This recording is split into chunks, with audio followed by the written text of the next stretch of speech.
Well, welcome back. This is lesson number 4. It is on network configuration. And so the network, as I showed you in lesson 1, could have as many as 4 network interface cards. And so ET80 for the public network is configured on all machines. But we may need to go in and configure the other ETH1, 2, and 3 based upon which one of the private networks we need to use for that particular lab. And so the one host 02, that was the only one that was started, is now going to go back in and be configured so that we have both NICs. It says that it's a 45-minute lecture, and there's 45 slides. Well, that's not exactly right. We'll probably be a little longer than 45, and so once again, probably in the middle, we'll take a break. So we'll take a look at the network interface configuration files. They are still in the same place that they were in Oracle Linux 6. And so the /etc/sysconfig/network-scripts subdirectory. Okay. We'll start network services, and then during the lesson where you did the install, Anaconda calls the Network Manager GUI to help you configure the network cards. And so from inside of VNC Viewer, you'll launch that during the practice. Now, new in Linux 7 is that there is a CLI, command line interface for NM, Network Manager. And besides the command line, there's also a text-based TUI. All right. We'll take a look at ARP. And then lastly, instead of using the old ifconfig, we'll use the new IP utility, all right, to get information not only about ARP, but about network interfaces as well. And during the practice, I'll explore the IP utility in more detail than even what's in your book. Predictable network interface file names. All right.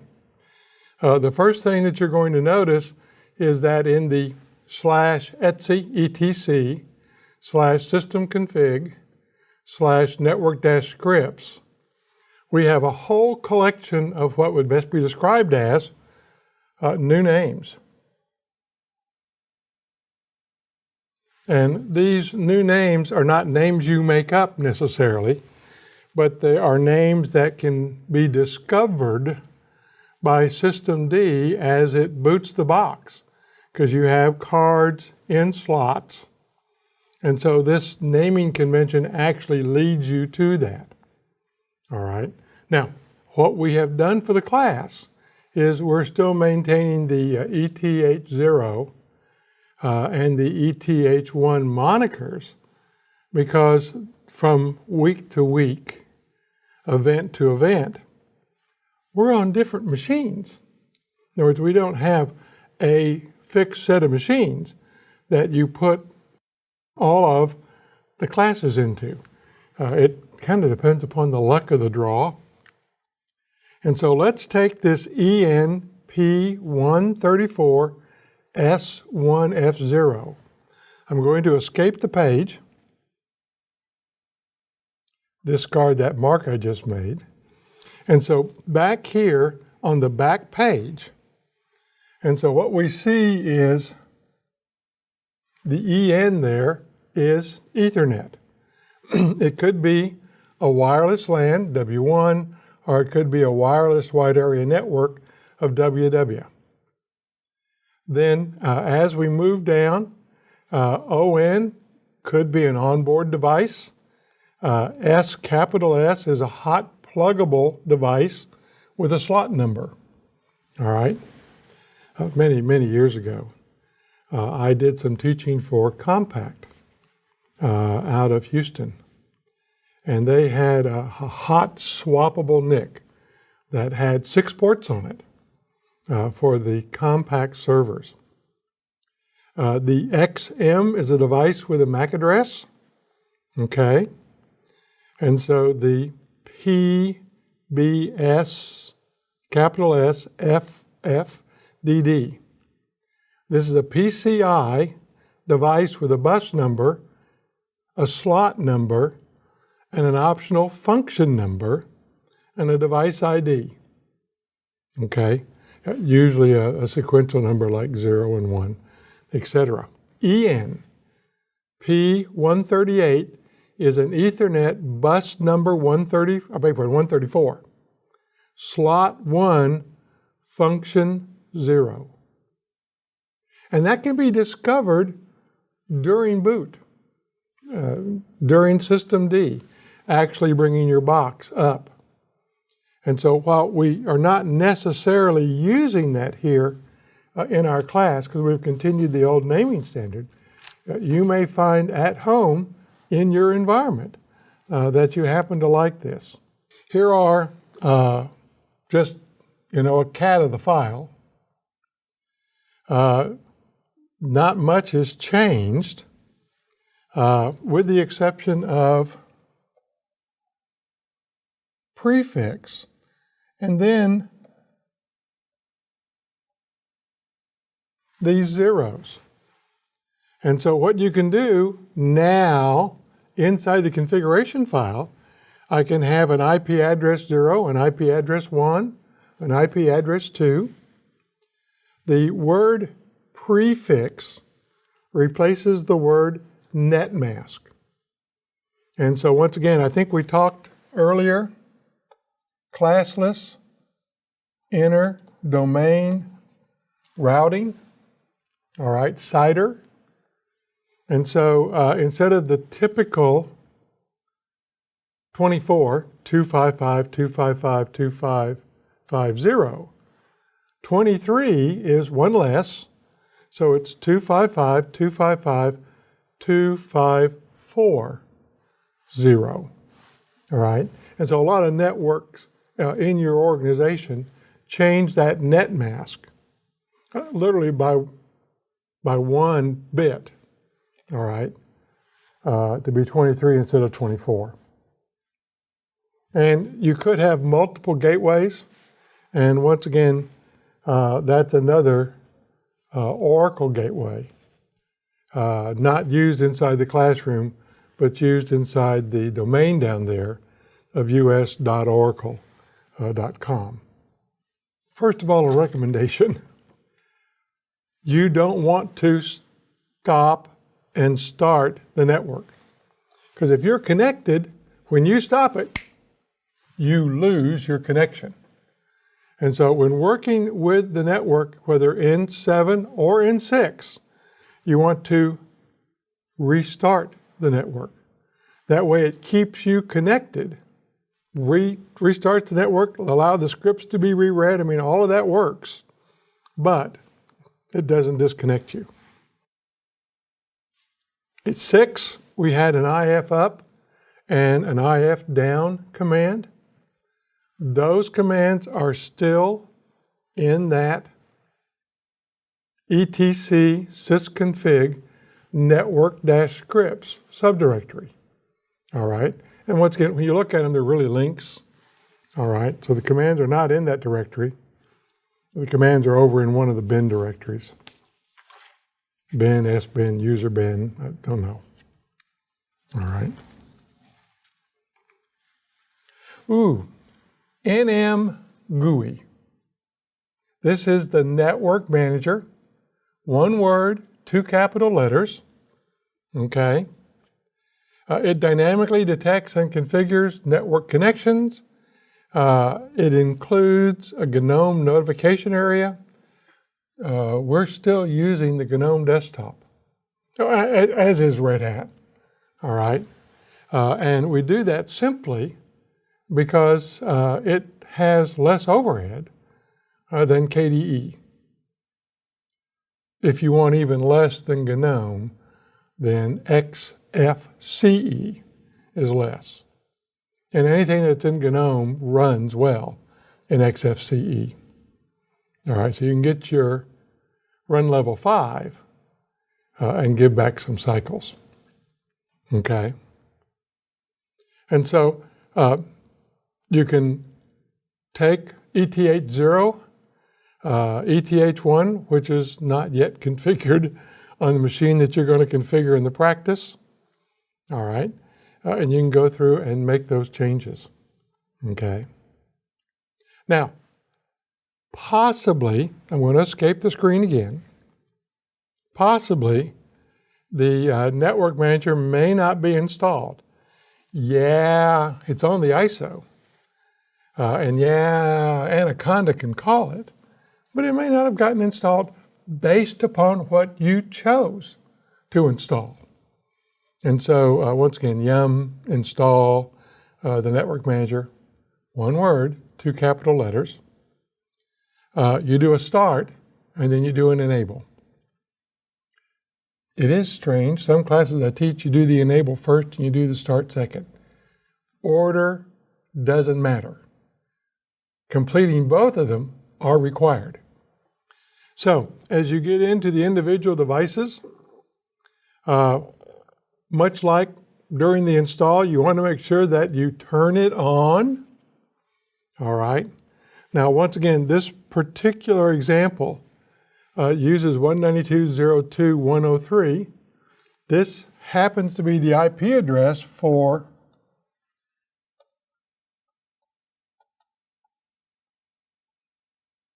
host 03. Remember, host 1 that you installed was 101, 2 is 102, 3 is 103, 4 is 104. All right. The IP6 addresses vary. The MAC address, the hardware address here, is a fixed address that we use inside the VMs. It's not a physical NIC. It's a virtual NIC. All right. And then the DNS entries are the ones that we showed you in that previous lecture segment in lesson 2.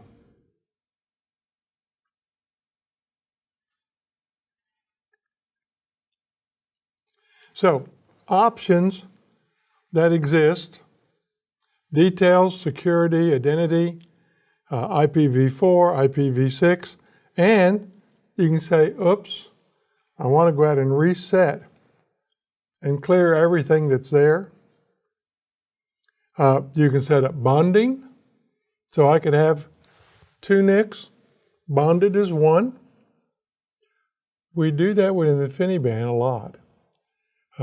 Certainly in the engineered product environment, by bonding those InfiniBands, we end up opening a huge channel of bandwidth. Just really, really do. And on the software side, you do have the ability to code a virtual local area network. Now, yeah, in a lot of cases that appears on the switch, but it can also appear in the software.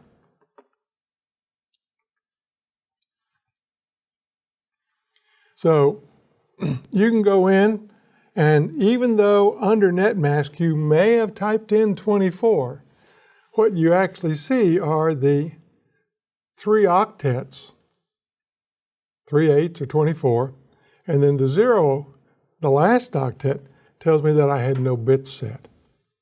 All right. We've built here something called a new _ ETH1. All right, and we take you through that just to help show you what that configuration looks like. All right, so you get a feel for working with this network manager GUI. That's the GUI. We also have a network manager command line interface tool. So if you like to type, this is where you want to be. All right. Because once again, at the end of the day, the database that is used and maintained by the network manager gets updated, whether it's with the GUI, the command line interface, or the TUI. And so, general, networking, radio, connections, device, and agent. And when you look here, we have general Ethernet security, DCB, IPv4 settings, IPv6. And so certainly as we get down to connections, if you have migrated to IPv6, and once again, you're one among a very few, but it's okay. IPv6 works, you know. A trillion addresses is a lot of addresses, okay? And if you're really curious, there are nmcli-examples. Notice that it is a 5-man page. And so what that tells us is we're looking at the contents of what becomes a file, okay? I'm going to escape the page.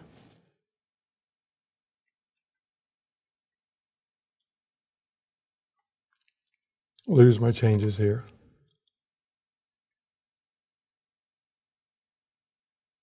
And so down here, you'll have the letters G, N, R, C, D, A that then equate to those 6 titles that we had.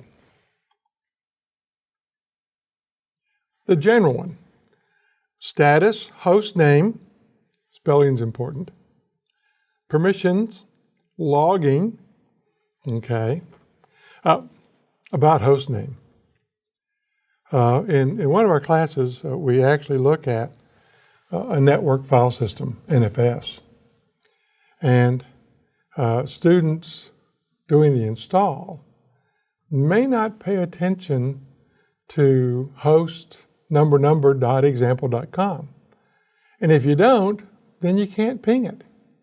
It's amazing how that works out. Pay attention as you key in names. Okay.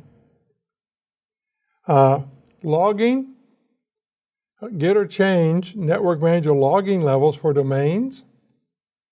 And then once again, there is a networkmanager.conf. Once again, notice it's section 5. All right. For describing the various levels and domains. So, starting with networking. nmcli networking return says it's enabled. Networking connectivity check tells me that it's full. Now, it could be none, portal, limited, the full, or it's, I have no idea. All right? And so we need to make sure that it's either enabled, not disabled, because if it's disabled, then to do the connectivity check, it's going to come back and tell you none. All right? That's just not happening. Okay? Radio. No, this is not like Pandora. All right? This is Wi-Fi. All right? That's over-the-air transmission.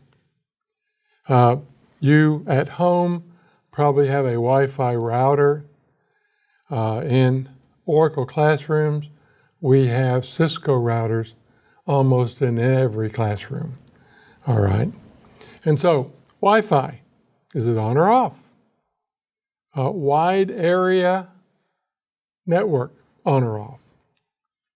WiMAX, worldwide interoperating for microwave access. Is it on or off? Okay. Or we can type all on or all off and get that setting. And so just the nmcli radio gives you back all four and tells you whether they're all enabled or they are all disabled. Now, the next slide goes into connection. So before we go to connection, let's take just a brief break, all right? We'll come right back to this radio slide, because when we get into connection, there's a whole series of 10 or 12 slides that are tied to that. We'll be back in just a moment.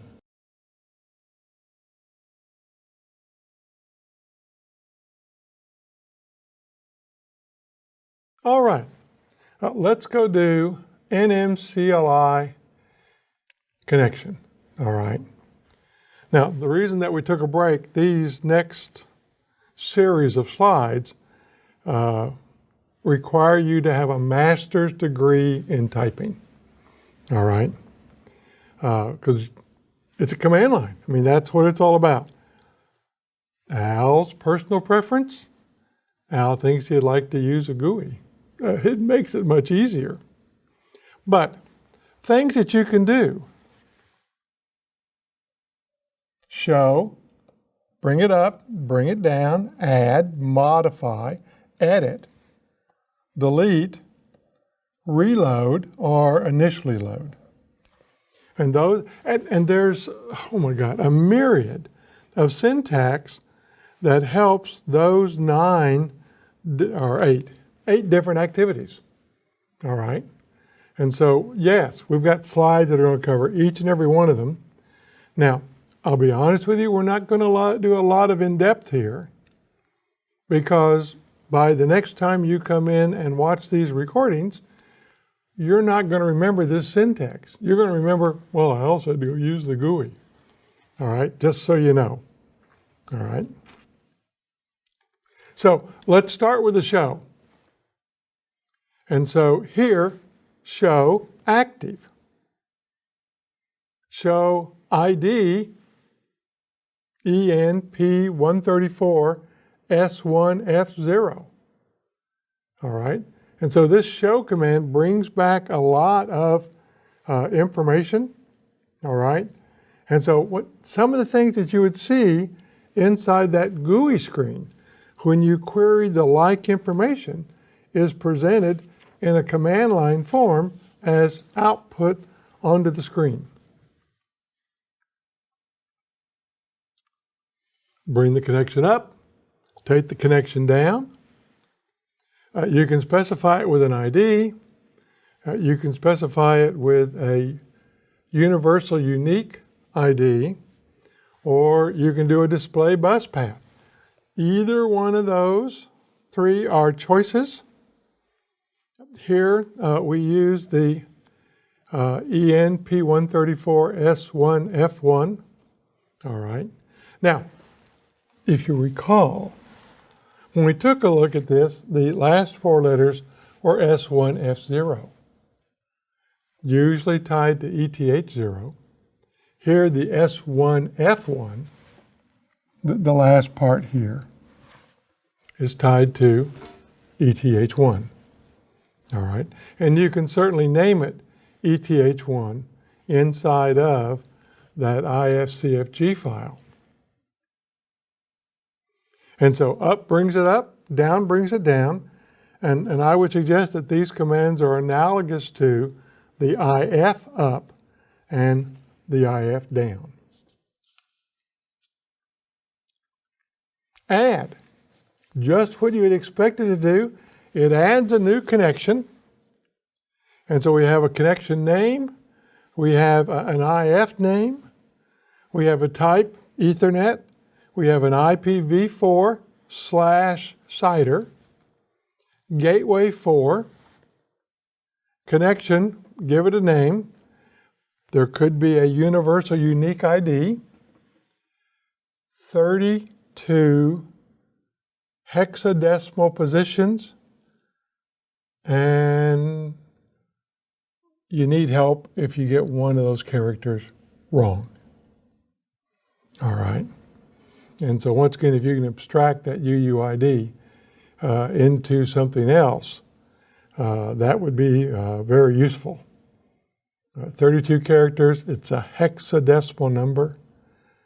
I think it's actually 27 bits or something like that. Tough. If you can add it, you can say, oops, that's wrong, let's edit it. Okay. And so connection, 802.3 Ethernet, 802.1x, IPv4, IPv6, DCB, all right, all of those are changeable inside your environment. And you could even go out and do work with MTUs and other pieces of managing that network traffic. So I can add, I can edit, I can modify, all right? And so once again, it gives me the ability to go in and change. Now with the modify command, you use the plus symbol prefix to append a value, all right? And so here we have an IPv4 DNS, and once again, it's that 10.216.106.3, one of the Oracle internal DNS IP addresses.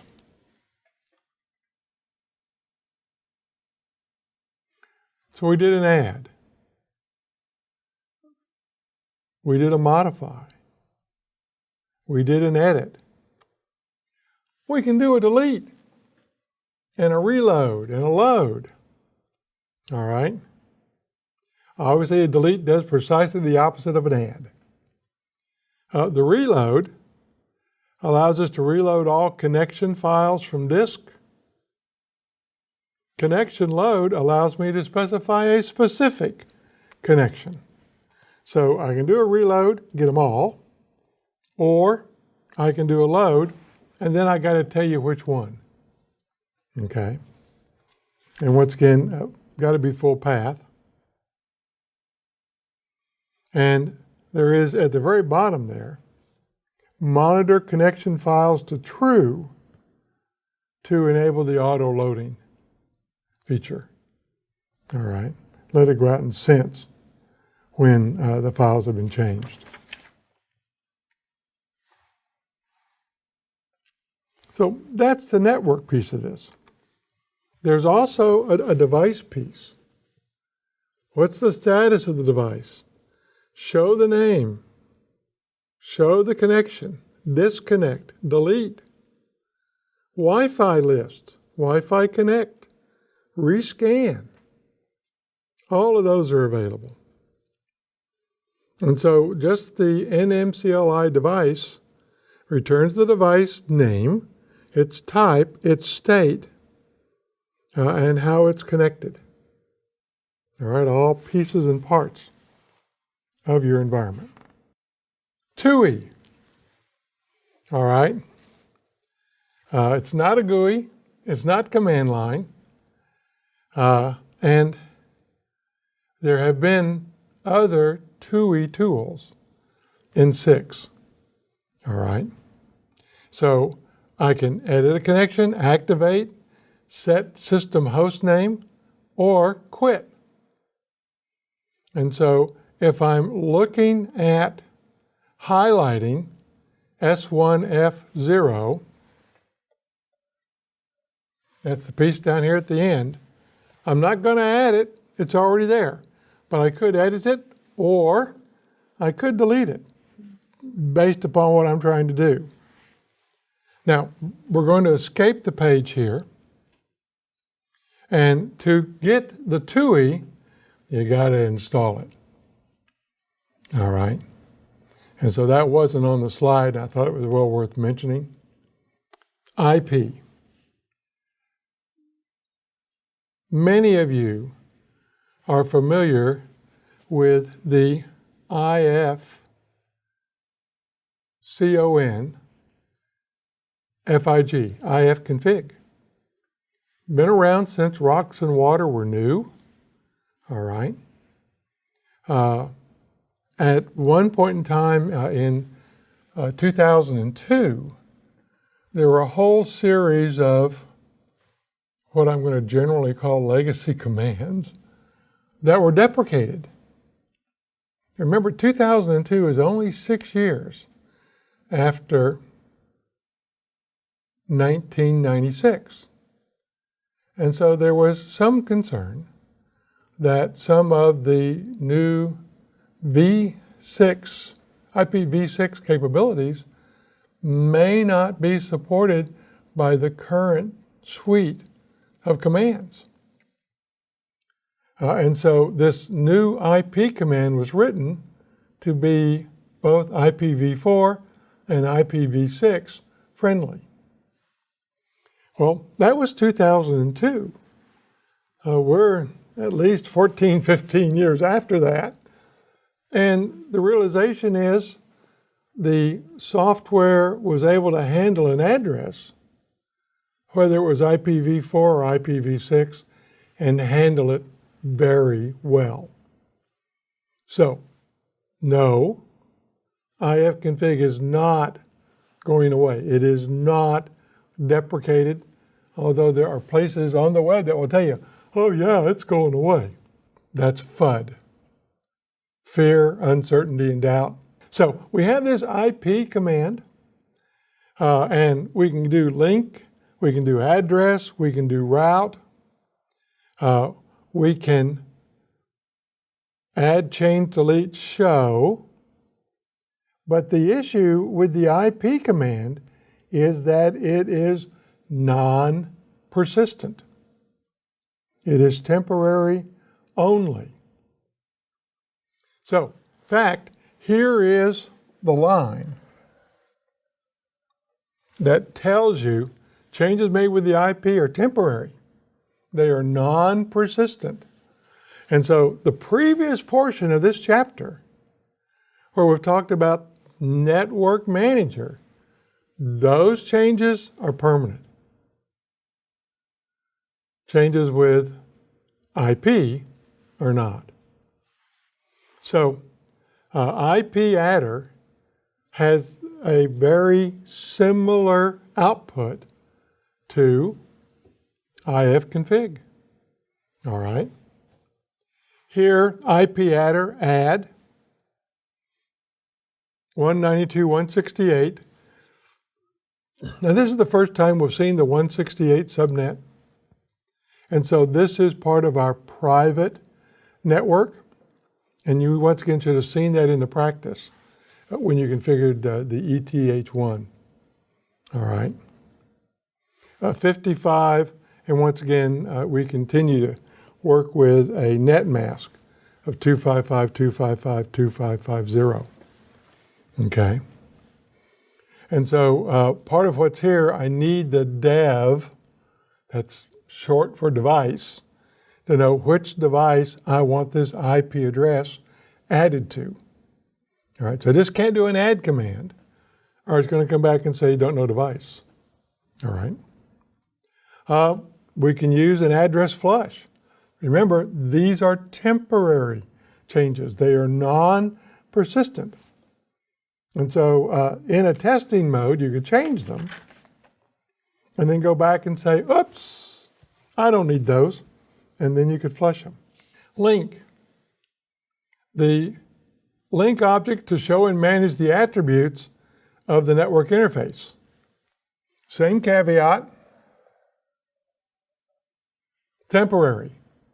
Okay?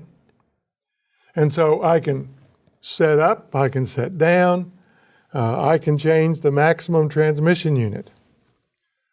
Now, the curriculum developer and I have talked.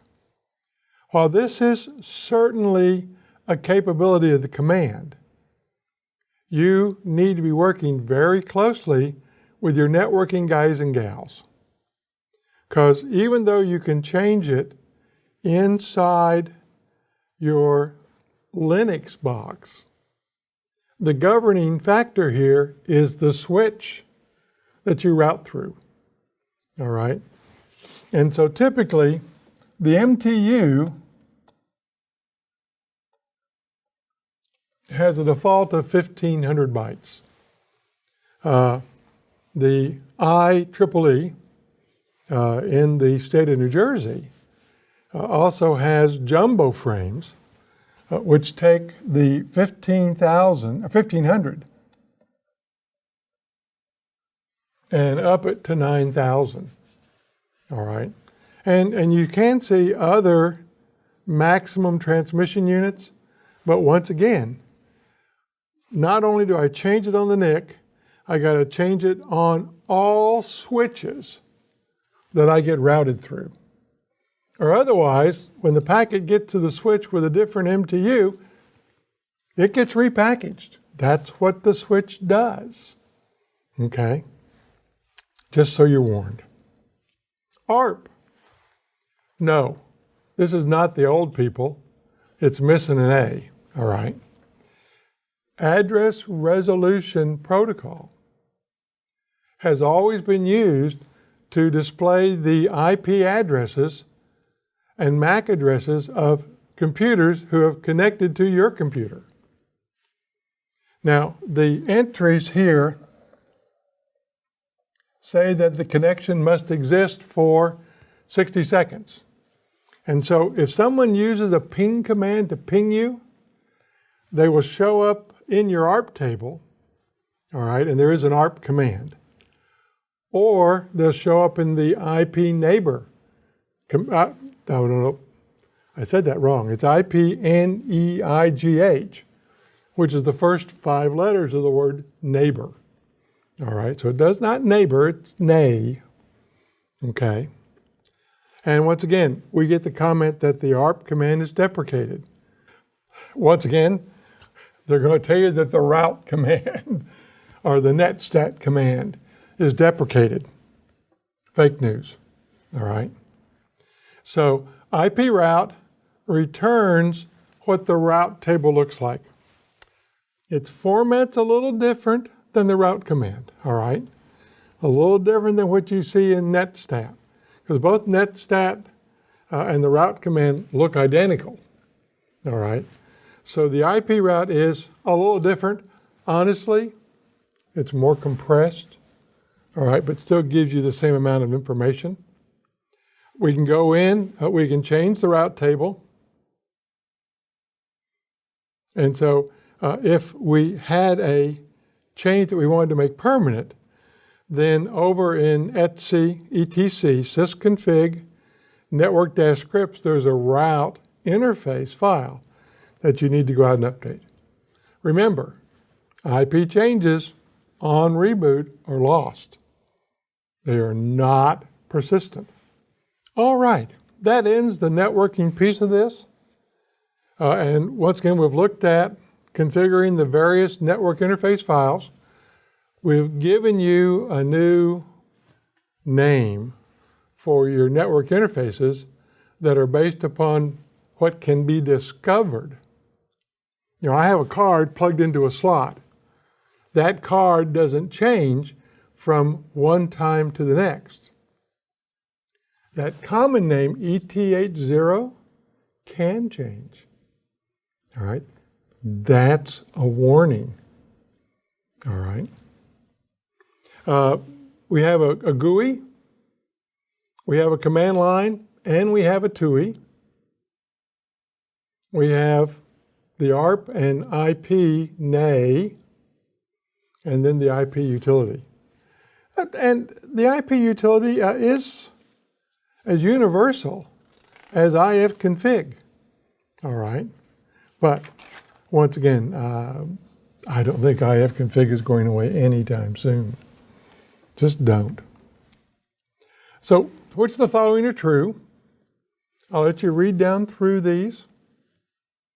We'll take just a few moments here. I'll give you a hint. Not all of them are true. So, have you chosen the one that's true? C. No, that's not SI, as you would have in Spanish. It's the letter C. All right, this is for nmcli. Which of the following tasks can you perform using the command line interface? Enable, disable network operations, manage connection profiles, change the system host name, manage routing, and manage the ARP cache. Which one? Oh, I've already displayed the answers. Let's scroll up. There we go. Hidden my answers. Which of the following tasks can you perform by using the IP utility? Manage network devices, network addressing, change the system host name. Don't think we talked about that. Manage routing or manage the ARP cache. Let me give you just a moment to pick which one of those is true, or which ones of those are true. I guess you can pick the one that's false, but depending on how you look at things. A, B, D, E. C is the one that's not correct. We didn't talk anything about doing host names through the IP command. All right, so we have a practice. You're going to configure the ETH1 network interface. We'll use the network manager, GUI, and then we'll run you through a series of commands that give you very similar information for the CLI and the TUI. Okay, and then lastly, we'll wrap up by doing the IP utility. So let's break, go to the practice, and we'll see you back here in just a little bit.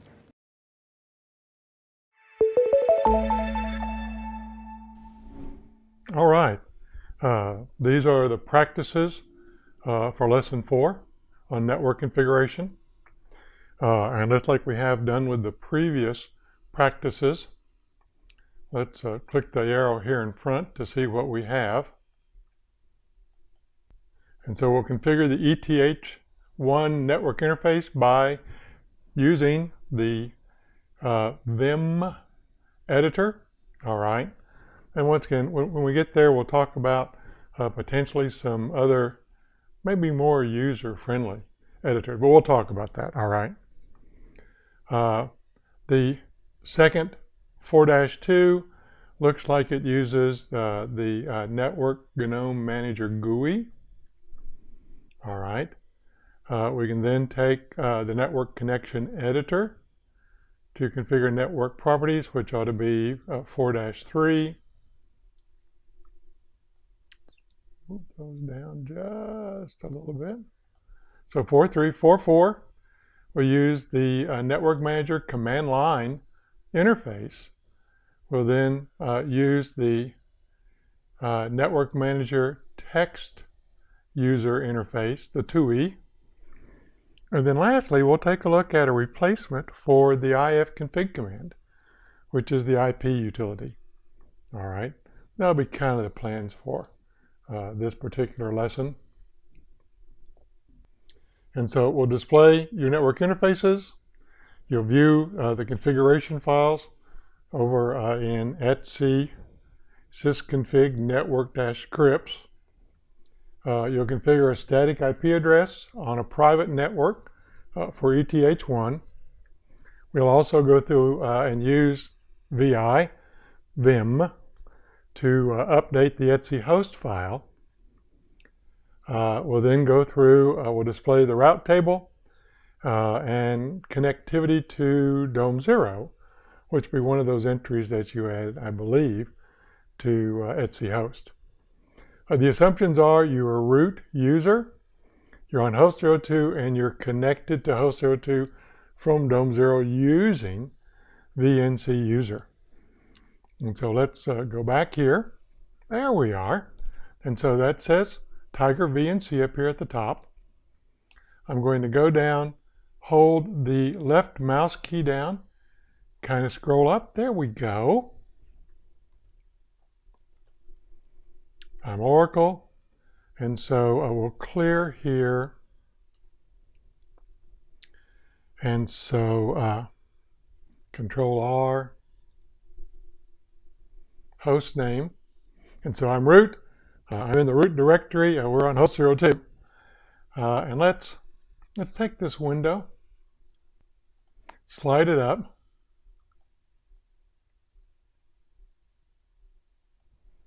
Let's take and open it up. and you get to see the funny command that's used to clear the screen. Well, we'll do that again. There we are. Okay.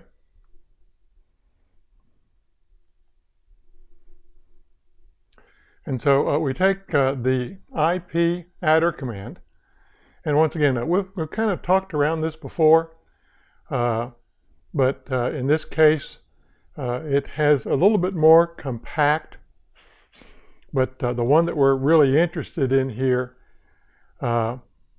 is the ETH1 in this particular practice. But what they want you to see is while you do have 0, 1, 2, and I believe 3, and we'll go confirm that in just a moment, only ETH0 has an IPv4 address. All right, so that's the only one that's really configured for that.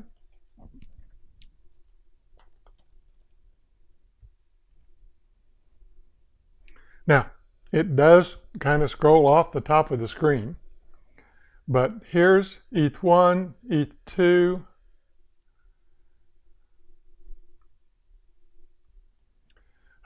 and so ETH0 obviously has an IP address, but 1, 2, and 3 do not. And so the objective here of this very first lab is to go out for ETH1 and get it configured. All right, and so if config -a, and once again we have some of the same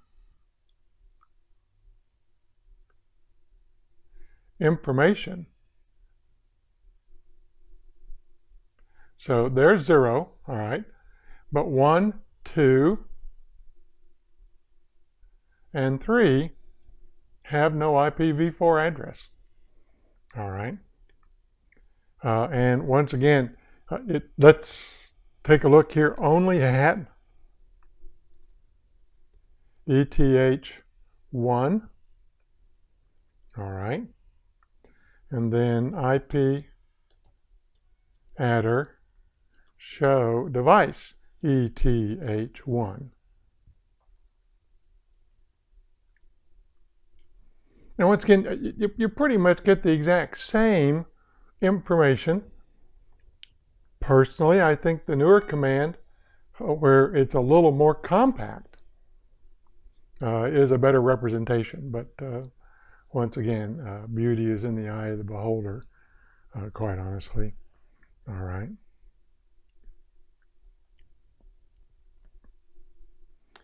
So we now want to move into the network scripts directory and do an ls there. And so cd etc sysconfig network scripts, and so ls allows me to see that once again there's a lot of files here. The ones that we are most interested in are the first 5 files whose name is in black. And so we have ETH0, ETH1, ETH2, ETH3, and then the special address class for the loopback adapter, which is 127.0.0.1.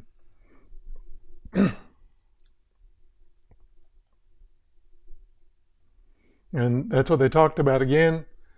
We want to cat the ETH0 file.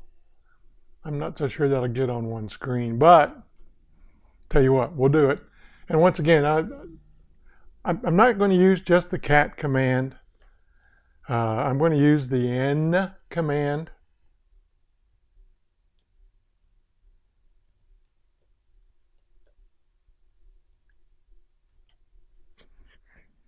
Oh, it fits on a page. Amazing. So, what's important here is that we have an IP address. All right, 192.0.2.102, which is all part of the public network here inside the Oracle Virtual Machine Server. And we have a net mask that is 24, defined as a prefix, which is part of the classless internet domain routing, or intra-domain routing. And so there are 24 bits, 255, 255, 2550, because each one of the 255 sequences in the net mask are 8 bits. And 3 8s are 24. Okay?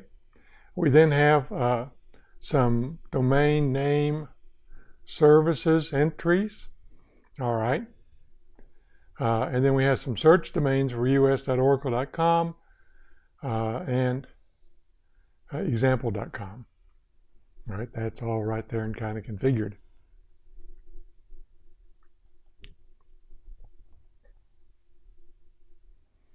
And so they wanted you to notice the boot proto is none.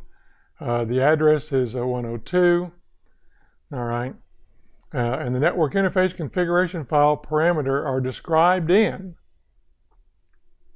the echo 526068_01, and the Pacific portion of that is echo 54669. All right. So the next step here is to take ETH1, give it a static IP on the private network of 192.168.1, and once again we'll follow the same 102 numbering, and so we're going to change the boot proto from DHCP to none, the def route to no, the peer DNS to no, the peer route to no, and the on boot from no to yes. We'll add the IP address and we'll add the prefix to it.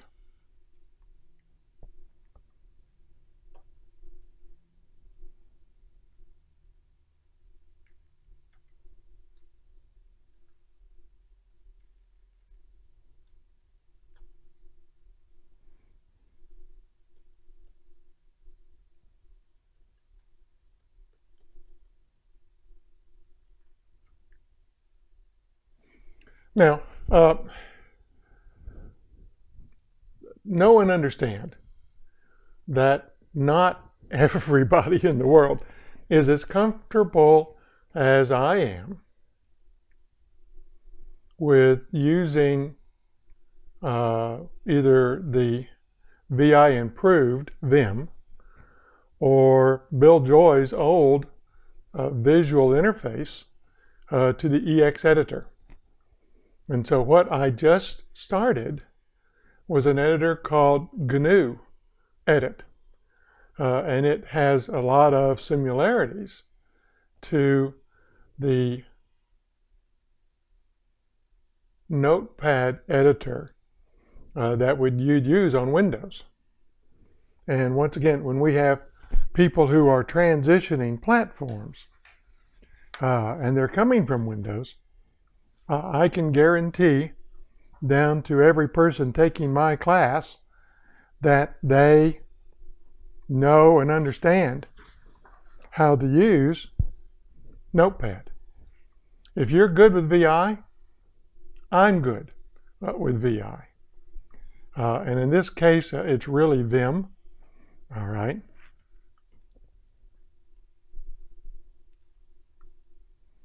VI is in Linux an alias. All right. And so the first thing we want to do here is we're going to take the DHCP and we're going to turn it into none. The def route, we'll do $, $D, and append to be no. Peer DNS, $D, append, no.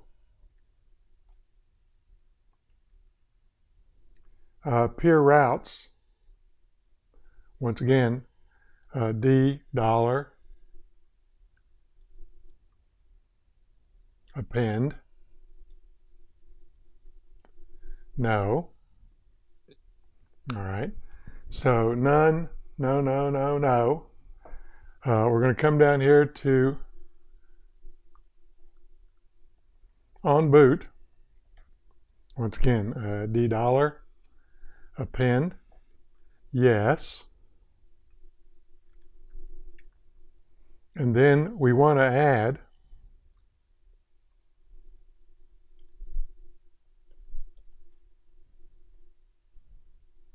(192, 168, 102).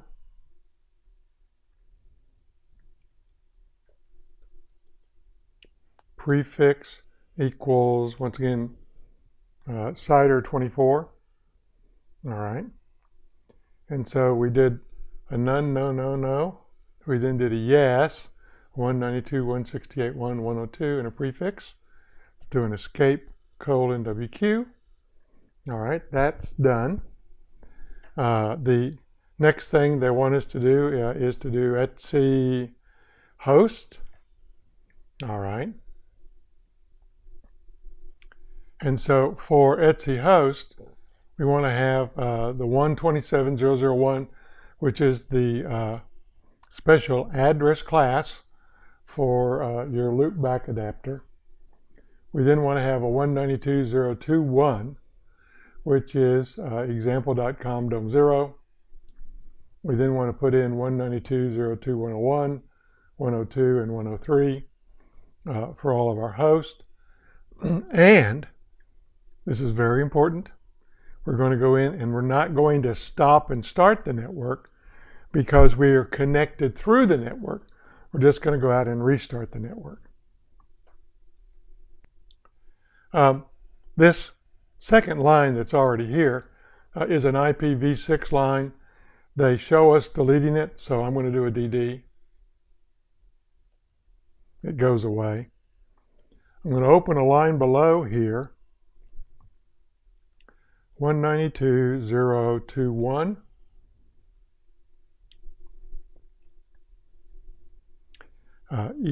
EXAM example.com.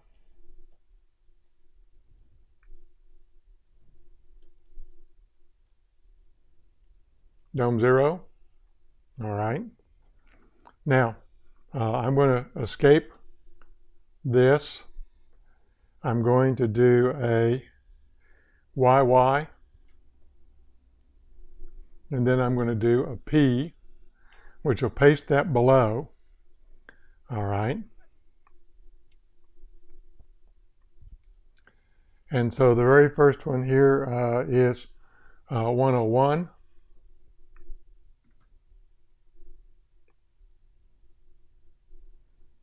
Insert 101.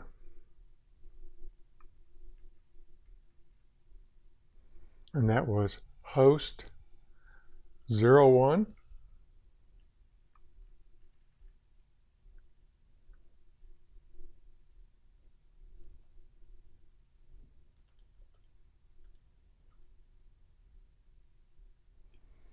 That makes it look pretty good. So I'm going to escape again.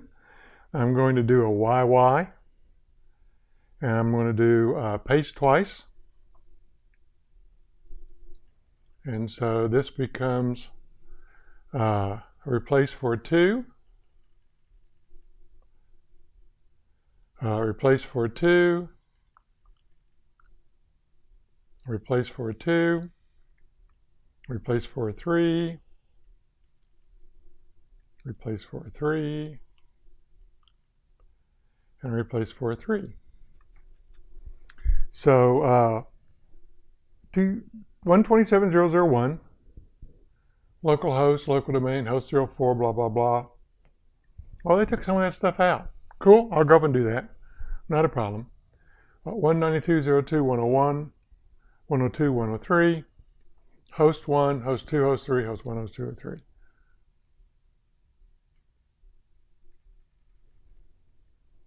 Local domain, local host,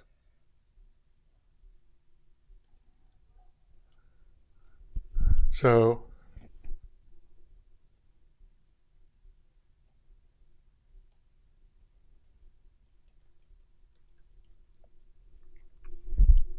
Well, it's got localhost at the front of the line.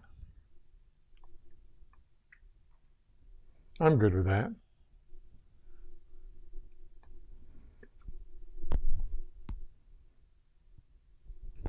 The order doesn't matter. It's a little different, but it is what it is. All right. Colon WQ. All right. And so that's now done. And I believe we want to do a restart of the network here. Yeah. Systemctl restart.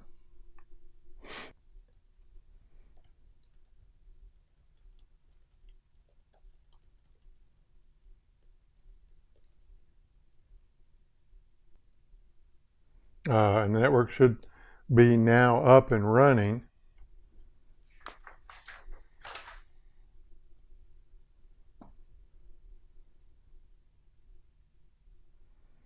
And so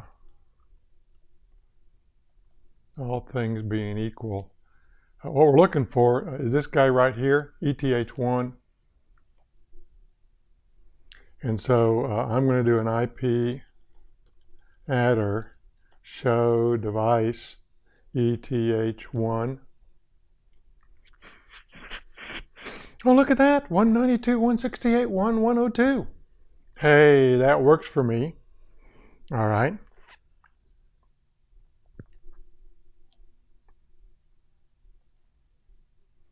We want to do a down, we want to do another adder, and we want to do an up.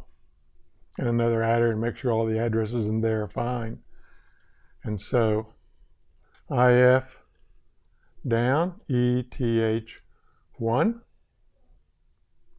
up, said IF and I typed in IP. There we go, down. So we'll do that IP show again, no IP address. We'll change the down to an up.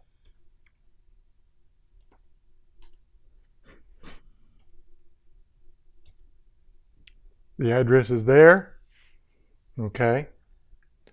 And then lastly, page 2 here. Oh, we're doing netstat. All right. The netstat-r are just the route command to display the route table. Or we can use IP route to do the exact same thing. Okay. Well, that's clear. Alrighty. So netstat-r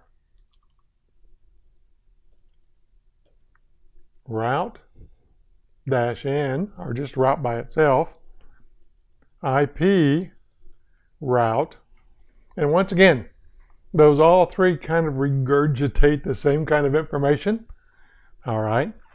And lastly, to confirm here that we are actually able to do a ping,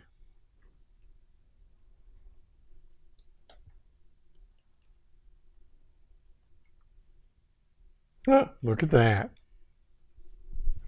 And so the expectation is now we have an etc host file that's correct for our 3 primary DOMUs, plus we can ping DOM0. And I guess I could have called them DOMU1, DOMU2, DOMU3, as opposed to host 01, host 02, host 03, or I could have added that as another alias. All right, or DOM1, DOM2, DOM3, just like DOM0. And those are all things that you could do. All right.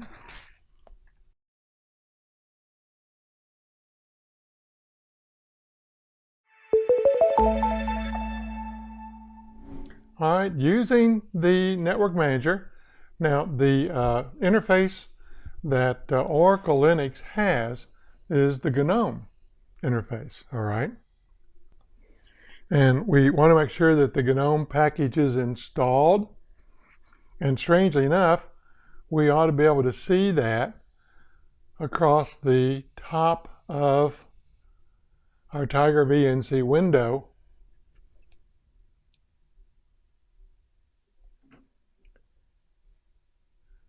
And certainly there are my internet connections, all right, and so they're there.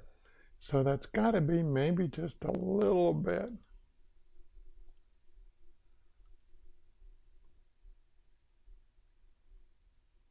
And once again, I'd be looking for a different icon here, but I'll take what I can get, because at least here I can get to them.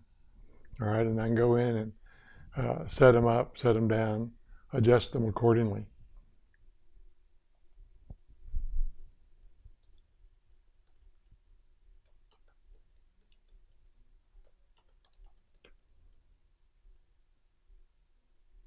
And the network manager, the GUI is installed. It's over here in SPIN. All right. So, first assumption is host 02 and your root. I think I'm there. System CTL status network manager. It'll tell us that it's loaded and active. Probably will tell us that it's running. Let's clear again.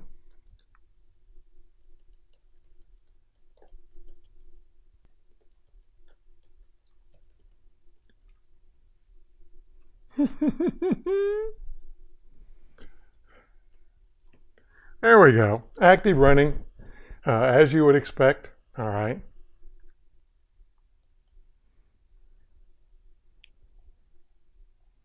And so they clicked here on the side, just like I showed you. We have connection. Now, the order's different. All right. And your order may be different as well. And that's okay. All right. And so use the network manager to view the network status and disable and enable a network interface. Select the GNOME notification area to display the following, which we've done. 0 and 1 are connected, which is what we showed you a little earlier. All right. And so what we want to do is we want to select the ETH1 entry to display what is there. And obviously we may go in and actually turn it off. All right. We turn it off, we come back to the display screen, and it's off. So let's go give that a try.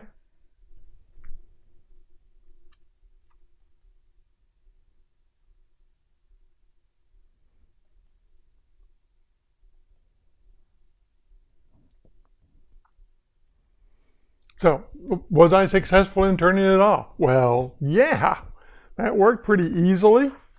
Okay, now in a moment, we're going to go back in and we're going to use some of the command line interface tools to do this with. And maybe not necessarily will it be as easy. Now, they wanted me to take the IP command down here.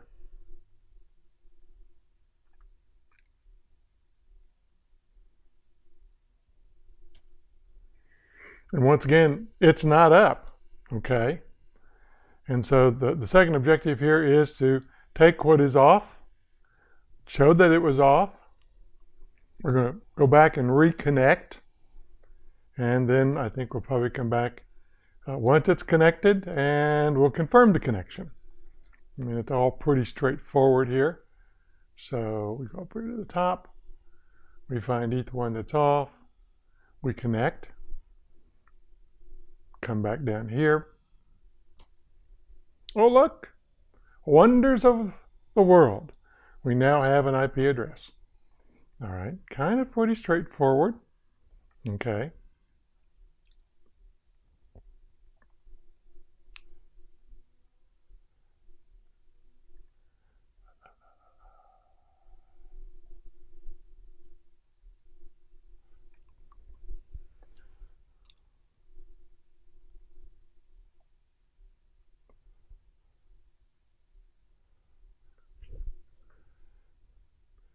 And so currently we're connected. And so what we want to do is we want to take the wired settings this time. And so it's going to bring up this screen. And that screen ought to look just like the screen that you had during the lesson number 2, where you actually did the install.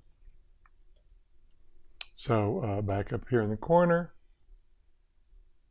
ETH1, this time wired settings. Okay, and so once again, that looks a lot like the screen that we have here on the bottom of page 415. 415, okay? And so what we want to do this time is we're going to take what is on, we're going to set it to be off, all right?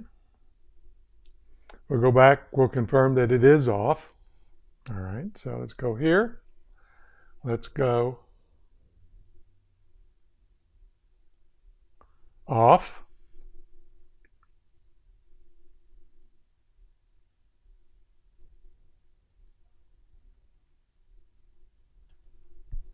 Sure enough, it's off. All right.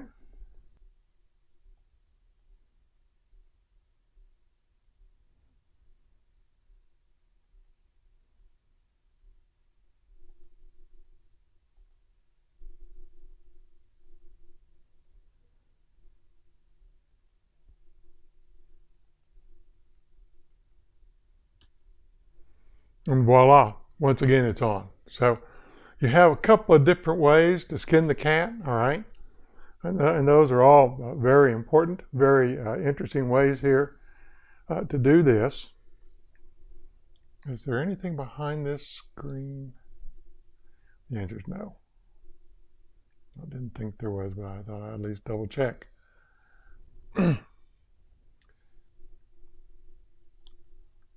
And so once again, we're now up and connected. We take a look at the wired settings.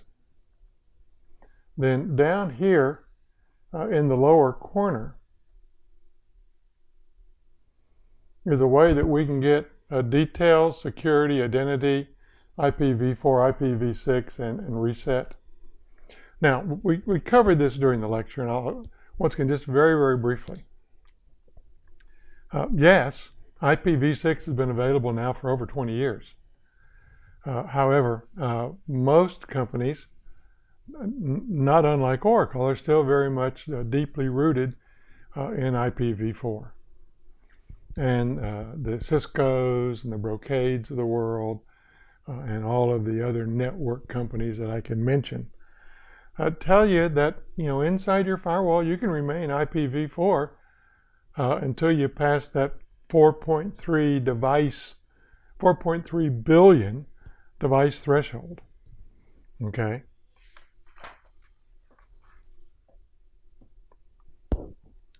So let's go down here. And so here's where we go out and click. And now we've looked at details, security,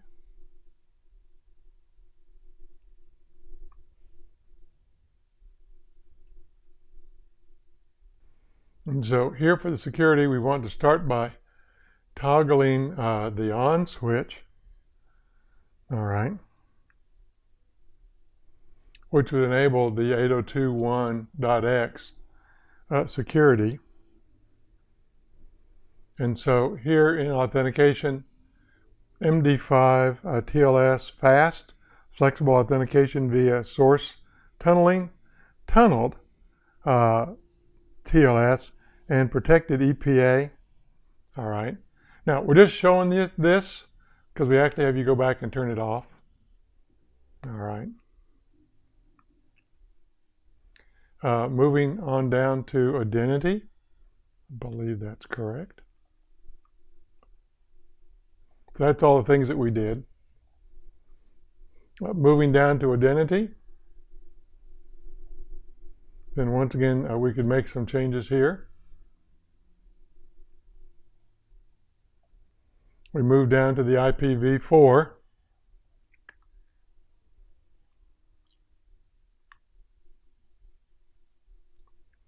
And that kind of looks like the screen that's in your book. Okay.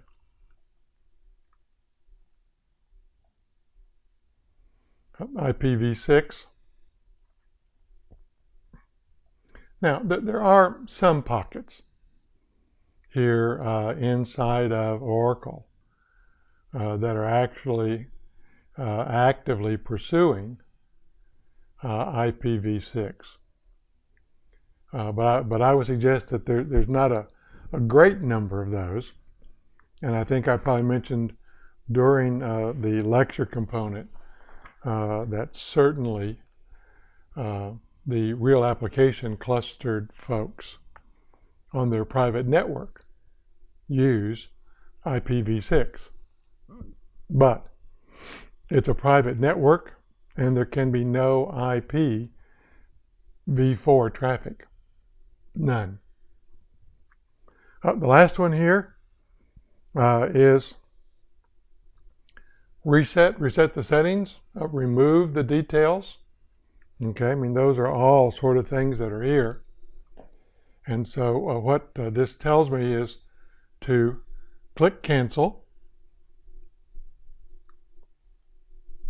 We turn back to the original screen. We want to click add profile.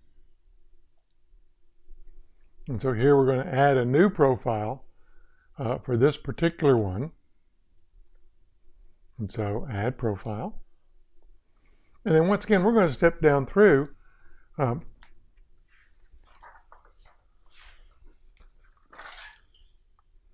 that new profile. All right. And so we leave security off.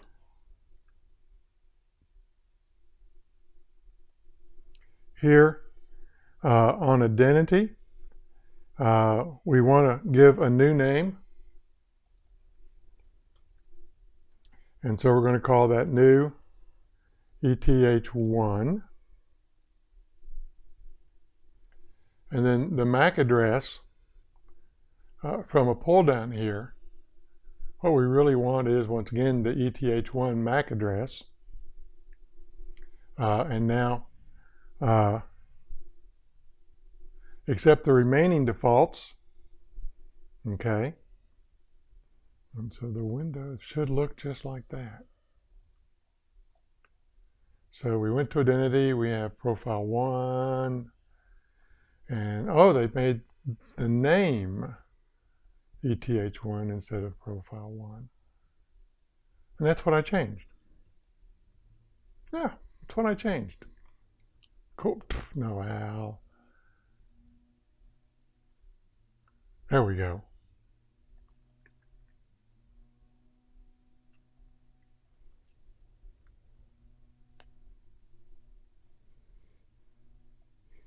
Select the IPv4 tab. Click Add.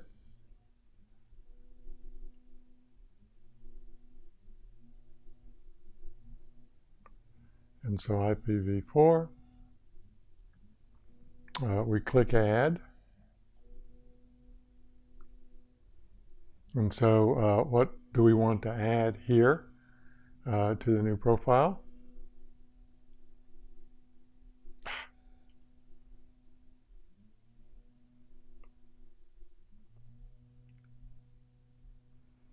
And so click Add. The new profile window closes. The network setting window appears. Kind of looks like that. All right.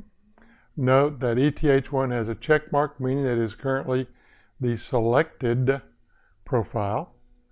And so once again, there's that little check mark.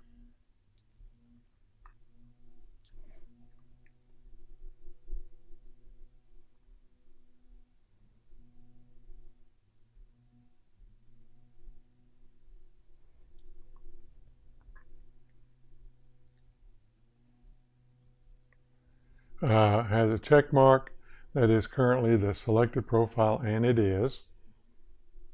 Okay. And so now, if we go back to ETH1, we'll have this ETH1 and the new ETH1, all right, that we could actually go out and pick. And so it's going to go back here. I go up here. And so there is ETH1 and new ETH1. Once again, looking just very similar to what is in the book. The location may be a little different, but other than that, it's exactly the same. Okay. What they want us to do is note that the ETH1 has a dot, meaning that it is the current one selected. Okay.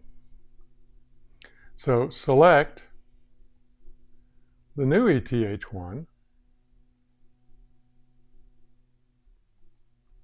And once again, the dot is next to it, showing you that it is the new selected one. And what it shows us here is, instead of being with ETH1, the check mark is now moved down to the new ETH1. So once again, that's there and available. And if we come here, that's clear. This screen gets pretty full. And so what is different now is that we have this 254 IP address as opposed to the 102 IP address. Once again, your IP addresses may vary. Certainly the one in the book here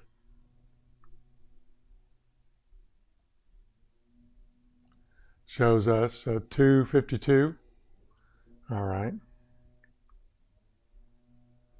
And once again, this address may be different on your system because it was obtained from the DHCP server running on Dome 0.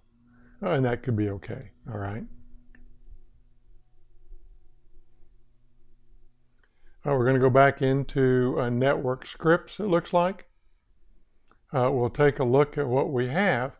And what we're looking for is this new ETH1 that was not there before. All right. And so I'm here. We'll do an ls on ifcfg.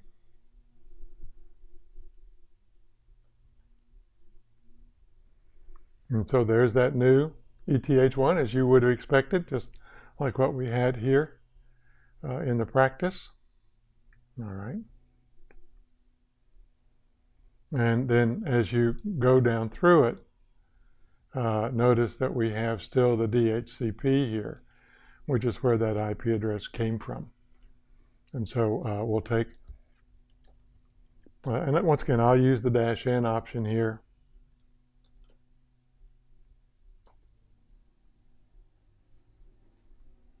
And so line 3 is DHCP. And once again, there is no IP address here because it's not a static IP address. It's available through dynamic connection host protocol, dynamic configuration host protocol.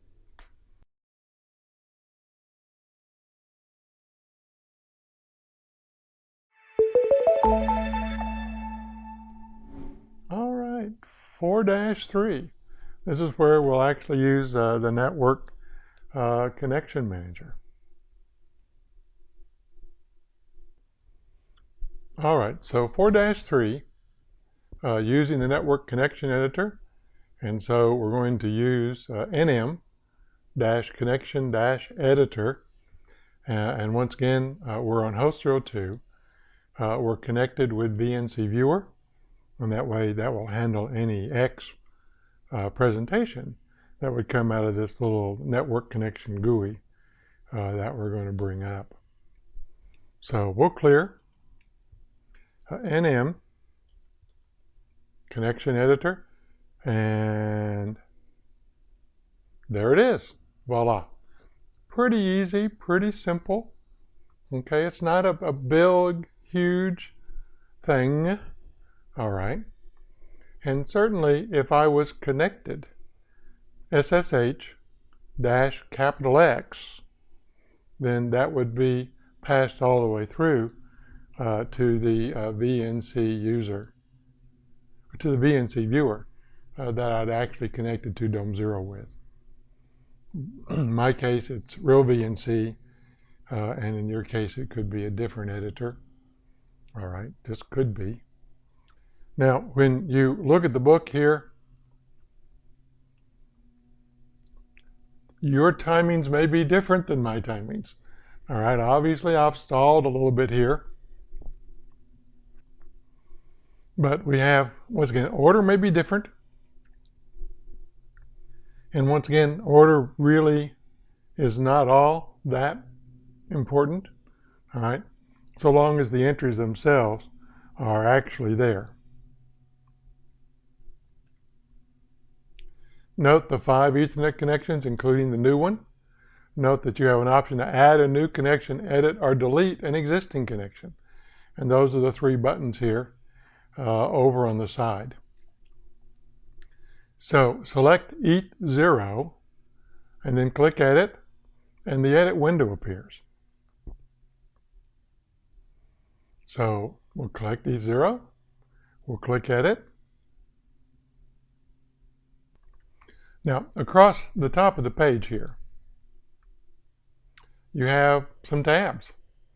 And they are some of the same sort of tabs that, once again, you dealt with when you were doing the installation in lesson number 2. All right. And so they want me to go through the individual tabs. All right, and then click Cancel to close the windows. And once again, I'll let you do that. We're not really going to do anything dramatic with them, but they're there and available for you. And so just click down through them, once again, to see what's there. And once again, you should be able to verify everything that's there is in that ifcfg-et80 file that's over there in Network Scripts. All right. And I'll click Cancel. Return is here, and I'll click Closed. All right, and so we're back to the prompt, and we're done. Okay.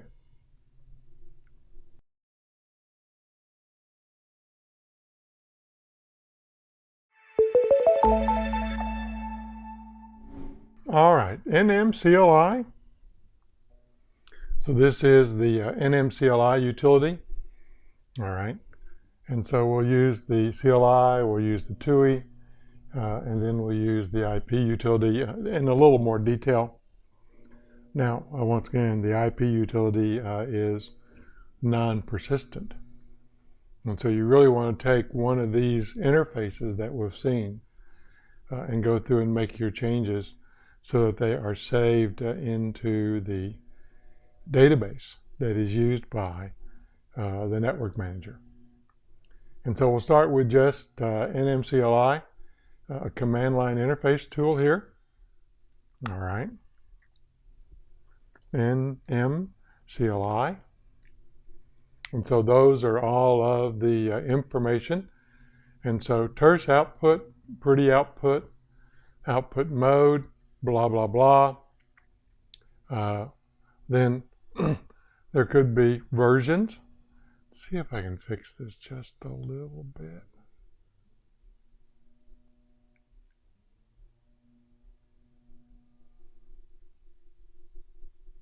There we go.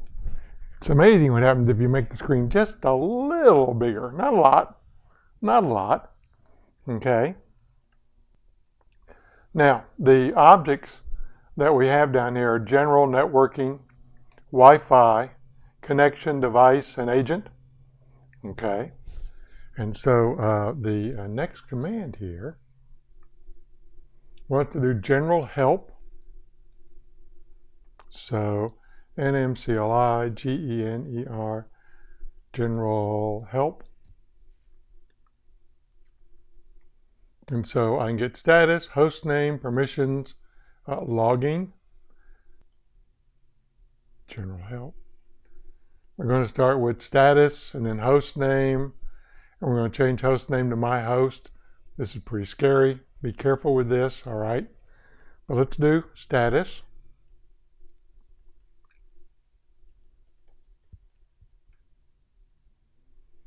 And so the state is connected, connectivity is full, Wi-Fi is enabled.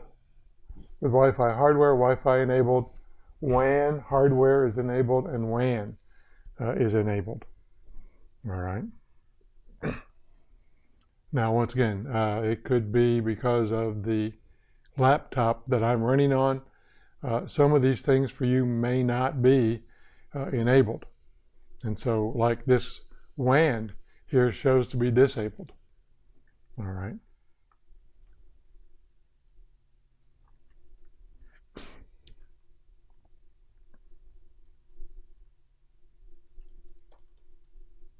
Hostname, example.com. And so we change that to my host. I got a little ahead of myself.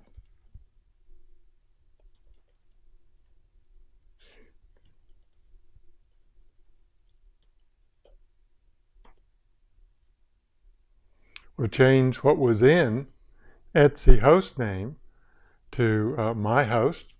And once again, because we use the command line interface, that is a permanent change. All right. No, you don't want to leave it that way. That's an oops.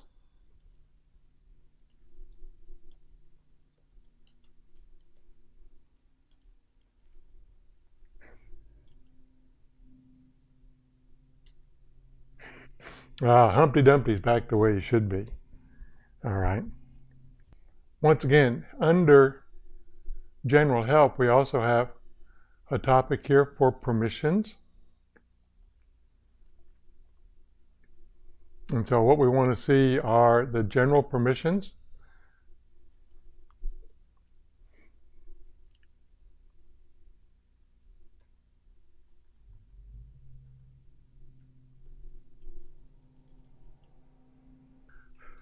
Take your time. It's a lot better if you do.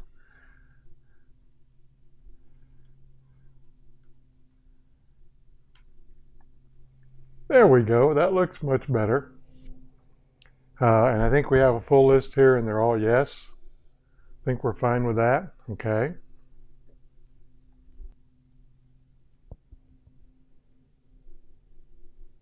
Yeah, Humpty Dumpty's back together again. Good. Whatever you screw up, you got to fix. All right. We'll take a look here at logging as well.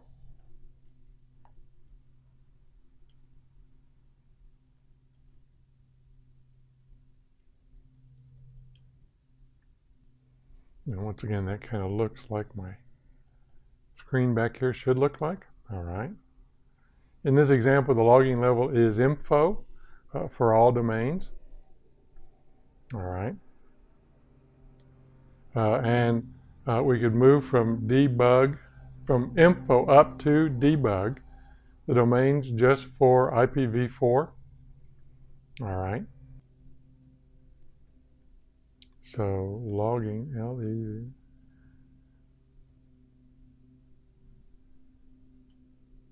Level,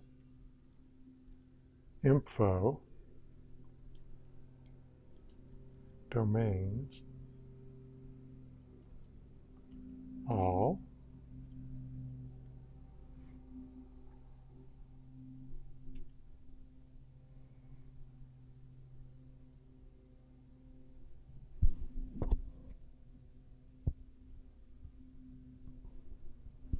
oh, two lines that look a lot alike.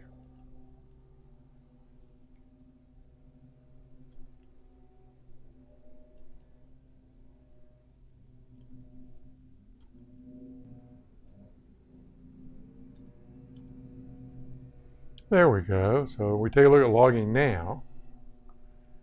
And so what had been logging level of info is now debug. But if we want to put Humpty Dumpty back together again,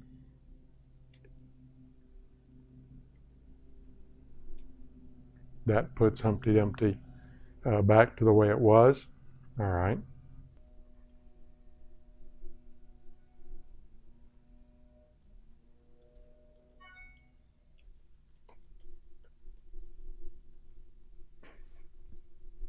And so with network help, we have on, off, and connectivity. All right. Where we can actually go out and do a connectivity check. All right, so now that we've done the help piece of this, let's just do just the networking. And it tells me that it's enabled. And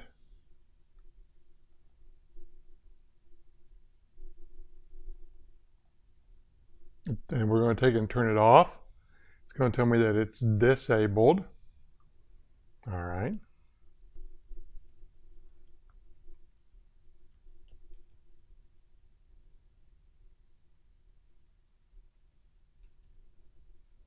So it went from enabled to disabled, kind of like what we expected. And notice here that all of the IP addresses are non-existent except for your loopback adapter 127.0.0.1 with a 255.0.0.0 net mask. All right.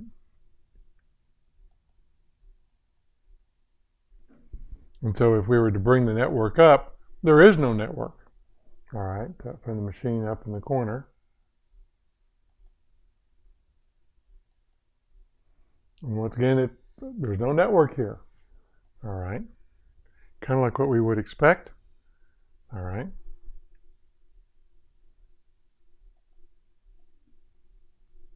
And so we're going to do network on. It's going to be enabled. We go back and look at the IP addresses. And we bring this up in the corner and everything. Once again, kind of looks hunky-dory. All right, so off, on. Oh, look at that. ETH0 and ETH1 now have IP addresses, which is what you would expect. All right. The box up here in the corner. Oh, we have a network. It's amazing. We have a network. All right. Nothing more than what you would expect. All right.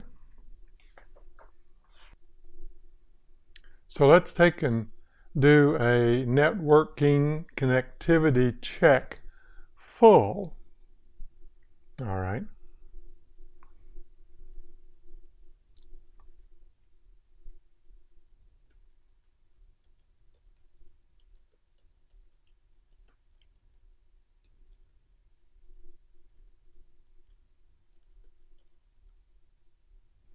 Once again, that is what you expect. And then we want to get in, and I think we're going to take a look at radio, take a look at Wi-Fi. And so do a radio help, and we'll come back and do just radio. All right. And so nmcli, radio help. And it's either all Wi-Fi, WAN, on or off. All right. And so we're going to take just the radio. And once again, it tells me that it's enabled. And once again, your output may vary. All right. As mine did earlier on, when the answer in the book had it disabled, and on my particular PC, my laptop, it was enabled. All right. So we want to do radio off, and hopefully that only affects my devices here.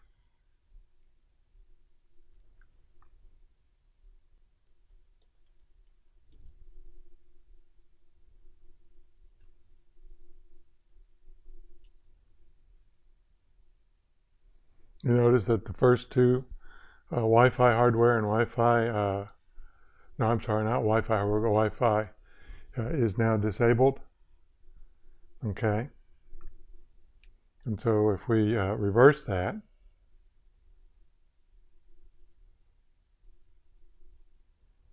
Once again, Humpty Dumpty is back the way he was. Alrighty.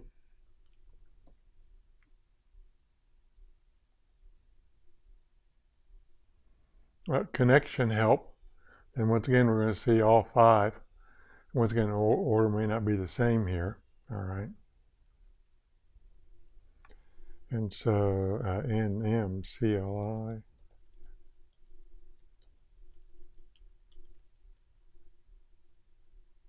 Oh, probably needs another N. What do you think?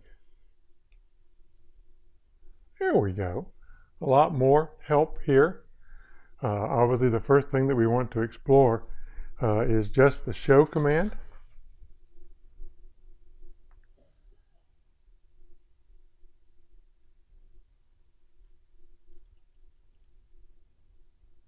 And there's my 5. All right.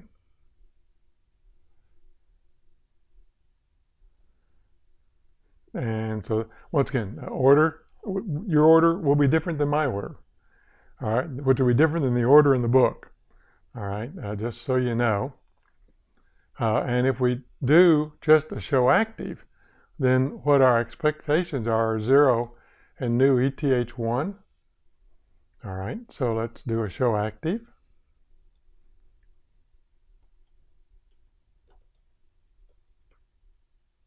And as we would expect, just the 2 that have actual devices associated with them, as we saw from the original show command. All right.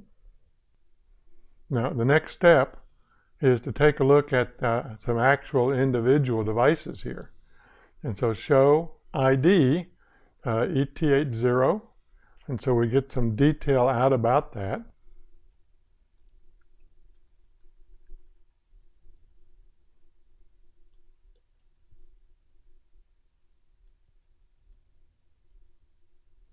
And once again, kind of scrolls off the top of my screen.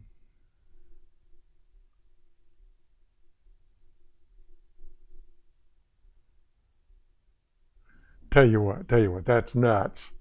Let's bring the command back and let's pipe that into less. All right, that makes a lot more sense. And so this is page 1, page 2, page 3, page 4. All right. And so there's a lot of detail here, a lot of information. And so the pipe into less was probably really honestly more appropriate. I'll do a Q to get out.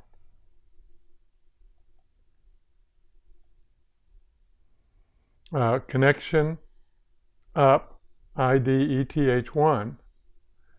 Connection successfully activated. And so, whoops, wrong button now.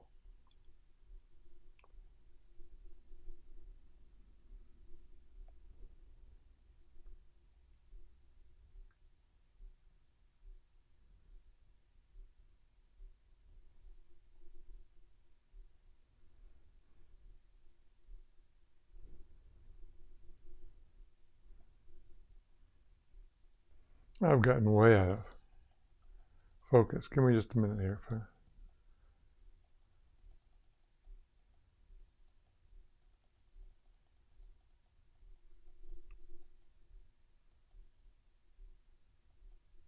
There we are. That's more back in line. Alrighty.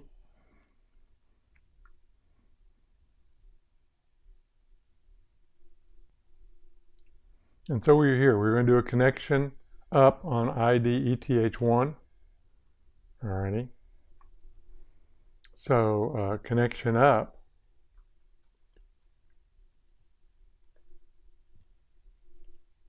ID ETH1.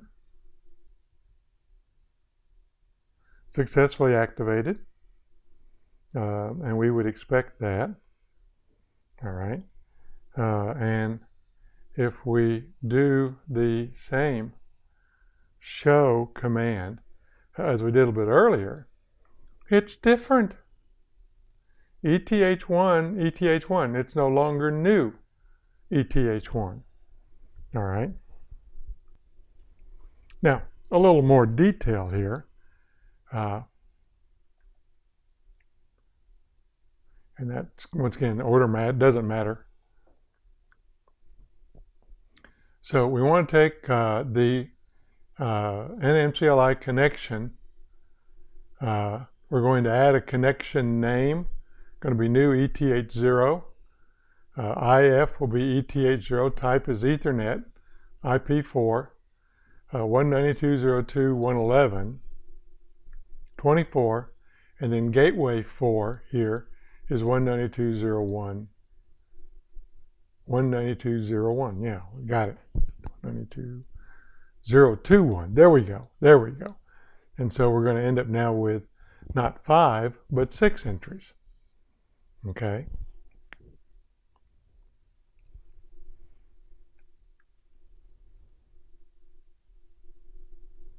Clear.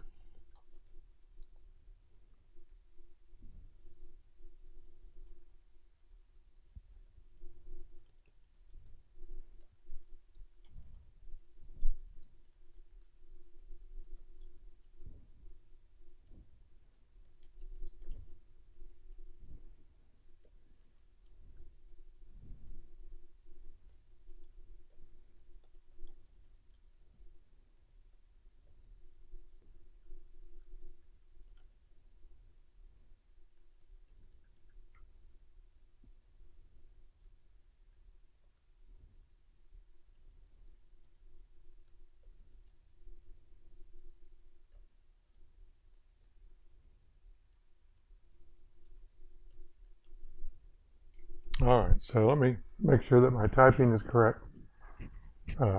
Connection, add con name, new ETH0. There's no space there.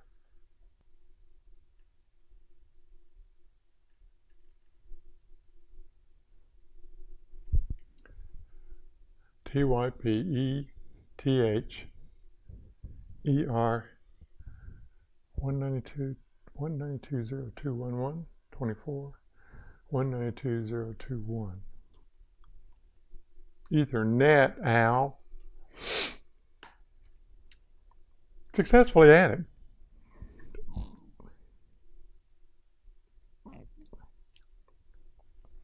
So there's the new Ethernet 0. That was not there before. All right. And then we're in the network scripts directory already. So an ls of IF CFG star.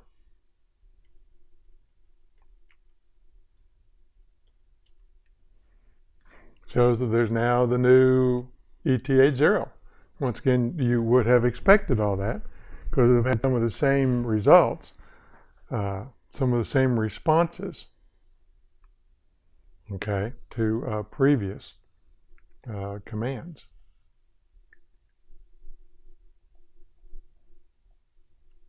So we want to take now and edit new ETH0. And so you will end up with a command line prompt down here. And we can put in either the word help or the word question mark, symbol question mark, to be able to see what we're going to get. So connection edit. I won't worry about it.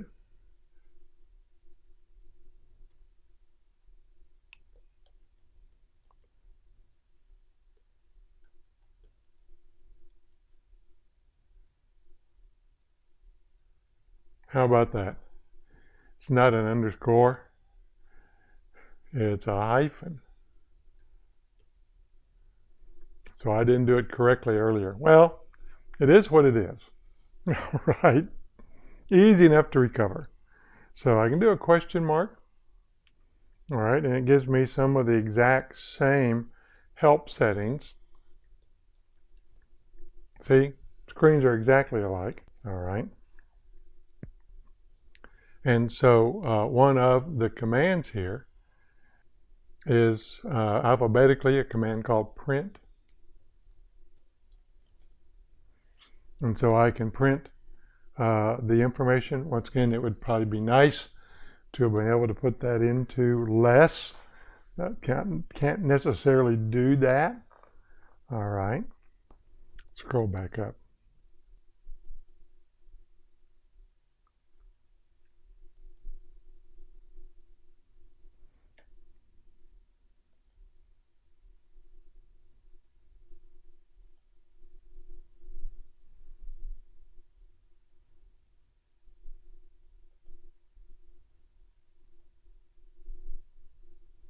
One of the things they want us to look at here is the auto connect.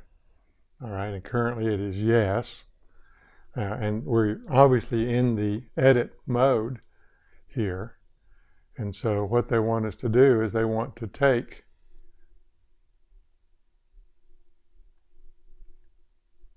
this connection here for auto connect, which is yes, and they want to set connection auto connect no.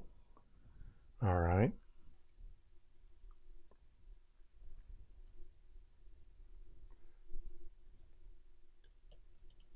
Set.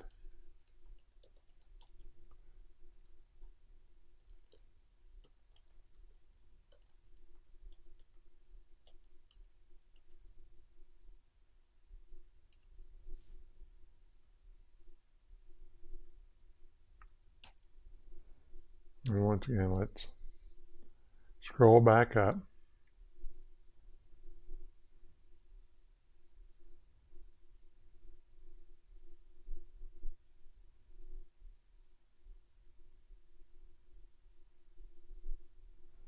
And so now you notice what had been yes. Come here, cursor. Is now no. So we've been successful at doing that.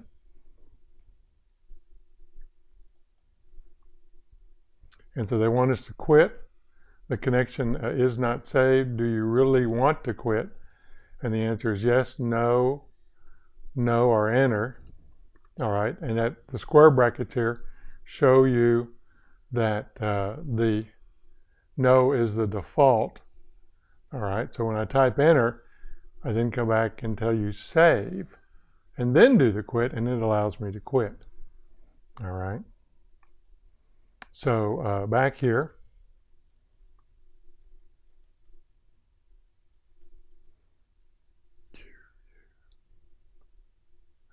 I bet if I would spell that correctly with a Q instead of a G, it would work a lot better. And so I'm going to press enter. I'm now going to do a save. And when I recall the quit command spelled correctly, then it allows me to quit and puts me back to an operating system prompt.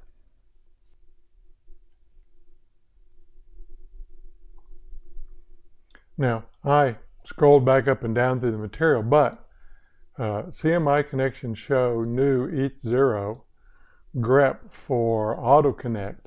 And once again, it should be no because I saved that entry. All right. And so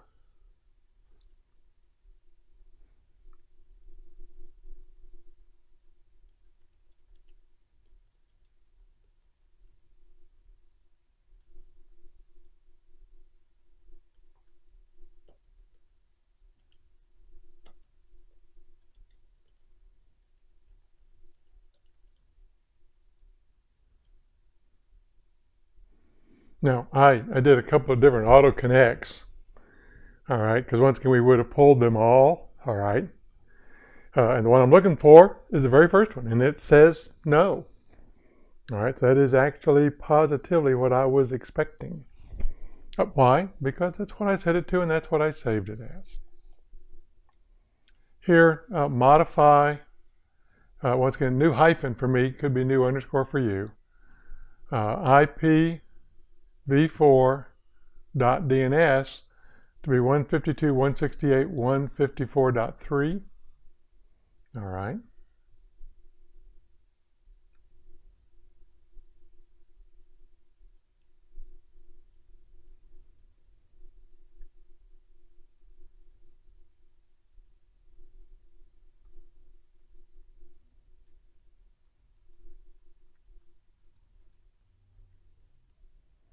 So let's do a modify.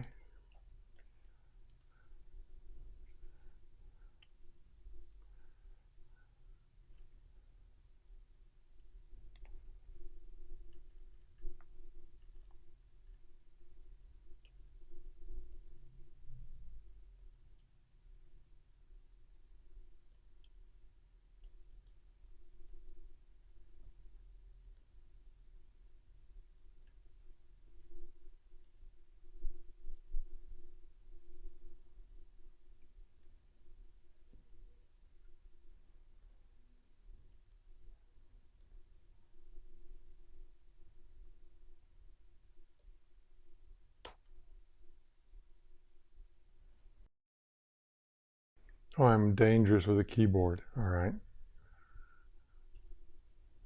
There we go.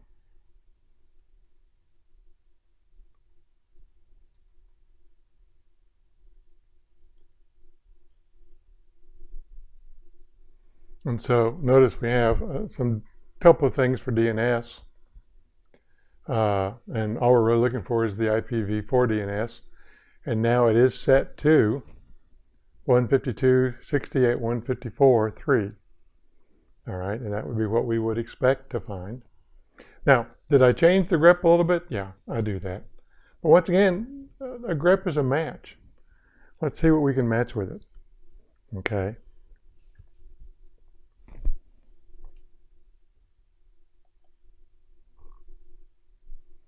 We did the show. Now we're going to delete it. And it goes away and we go back to the original 5, which is what we would expect.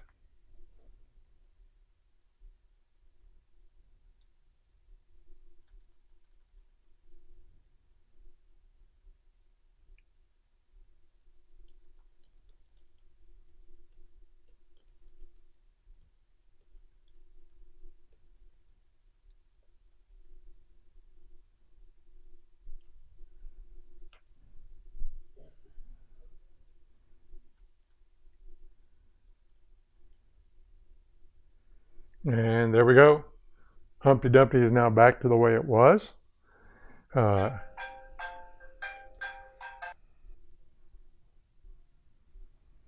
right, let's see if we can bring this up.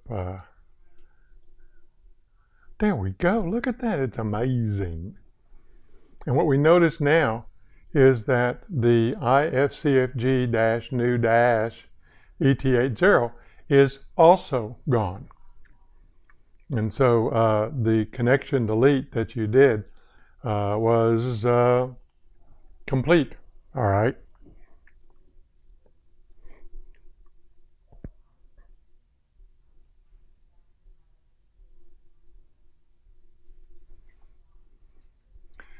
We now want to take a look at device help. All right. And we'll get a device status. And once again, you'll have the 4 VNICs and the loopback adapter. All right. And I'll tell you what, we'll kind of clean up the screen here. nmcli. Well, if I could only type.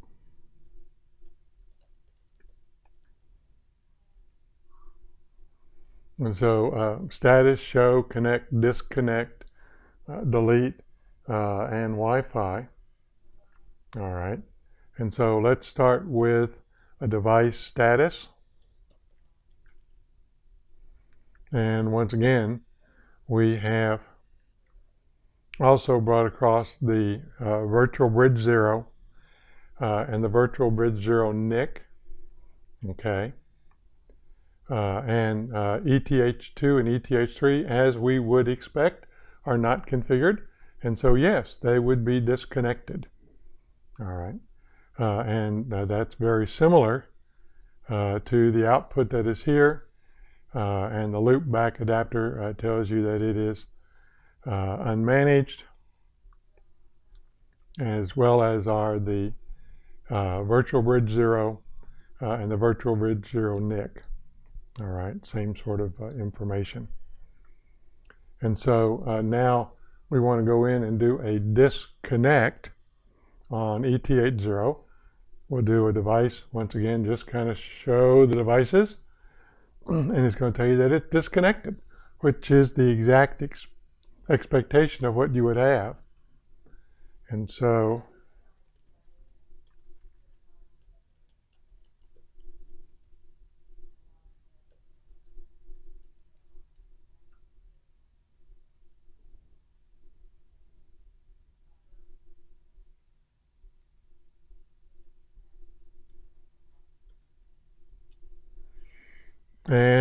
what is one? One is disconnected, which is exactly what you would expect, all right? I mean, there's really no issues there. And to put Humpty Dumpty back together again, instead of a disconnect, we'll do a we will do a reconnect, all right? Come on.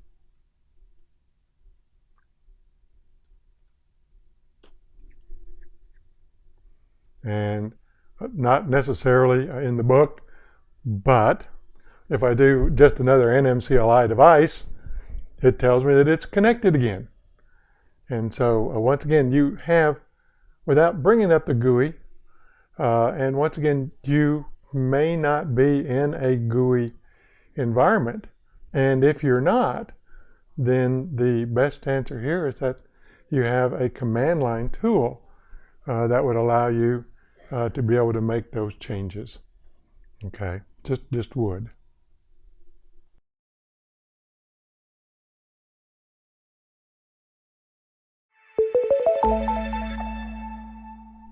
All right, so we did the CLI, command line. Now we're going to do the TUI. All right. A poor man's graphical user interface, really called a text-based interface. All right, your root, you're on host 02. All right. You don't necessarily need to be connected with VNC Viewer, but that is the path of least resistance because I'm already there. And so a clear nm TUI order matters, Al.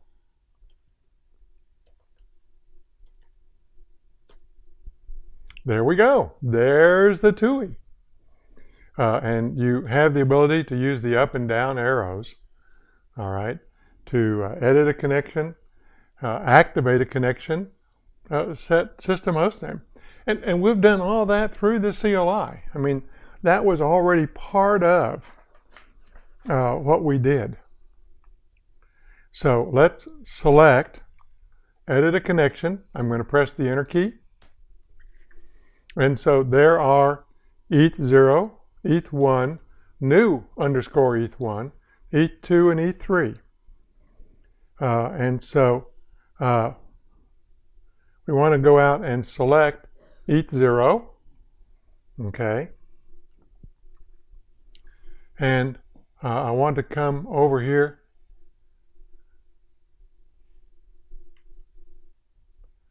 That was the right arrow. That's the left arrow, right arrow, down arrow. Let's edit.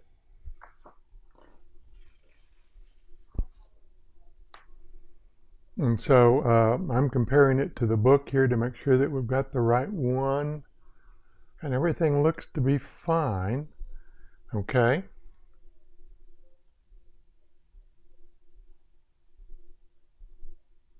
And so once again, right arrow, down arrow, press enter. And so this is the screen. Come here.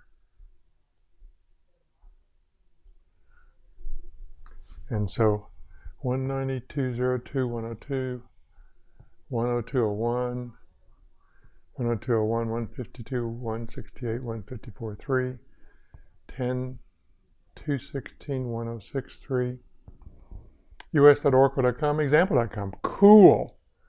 All right. And so once again, that screen matches the other screen back there. It's also the same information that is really just being regurgitated out of the ifcfg eth0 file. Any updates from this screen are written to that configuration file. All right.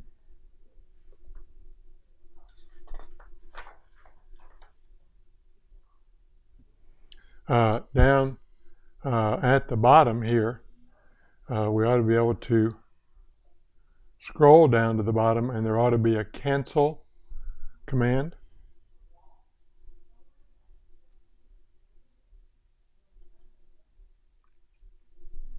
And so once again, I'll just run the down arrow. All right, I'm here at cancel. I press enter. It takes me back. I want to press the down arrow. It also tells me that I could press the tab and do a quit, and it puts me back to the command prompt. Pretty simple doing. All right, and that's the TUI. And so literally, we have a GUI, we have a CLI, and we have a TUI. Really your choice.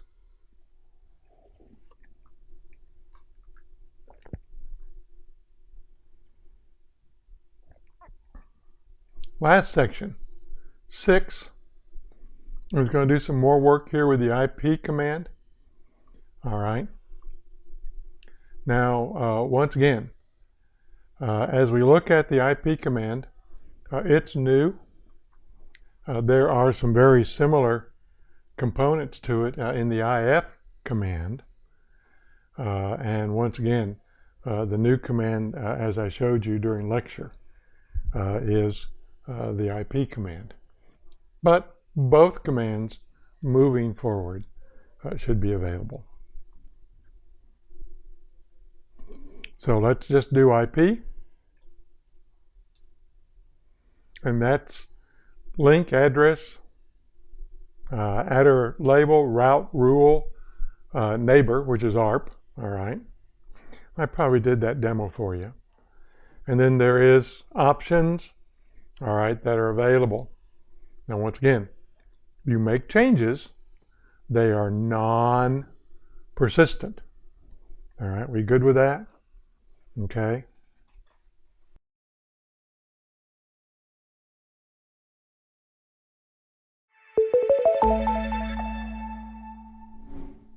So, the -B for batch, invoke, read and invoke commands from a file name. Capital V, version.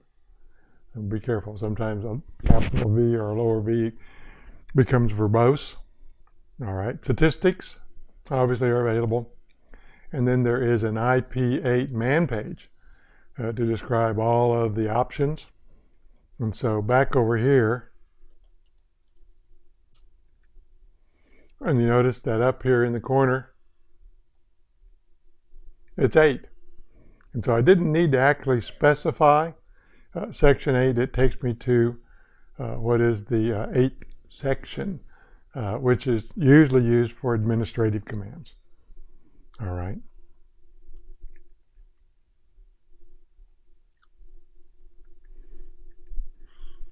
All right, so a link is a network device. The link command is used to display and configure network devices. And so what we want to do is we want to do a link help.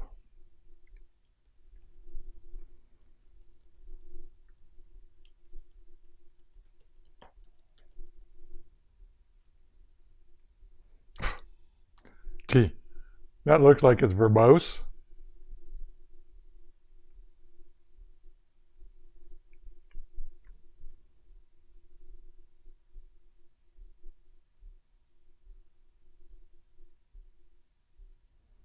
IP link help, and so there's a lot of help here. All right. Once again, probably should have piped that into less. All right, that does probably make more sense. Okay. So let's clear.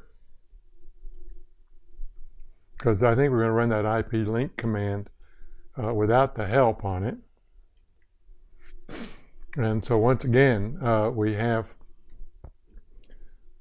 loopback, ETH0, ETH1, 2 and 3 are down.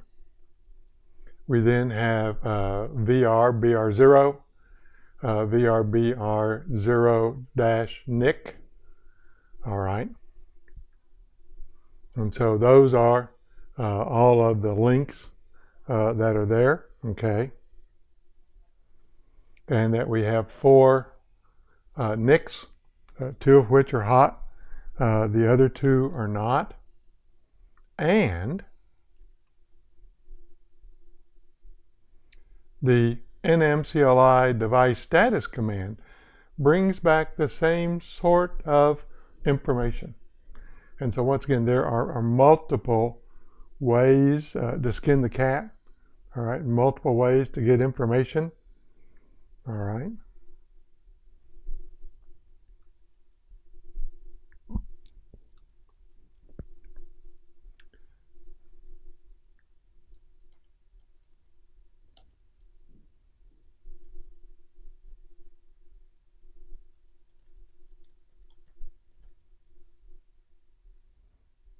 And so the state that you see there, we have connected, disconnected, and once again, the words unmanaged.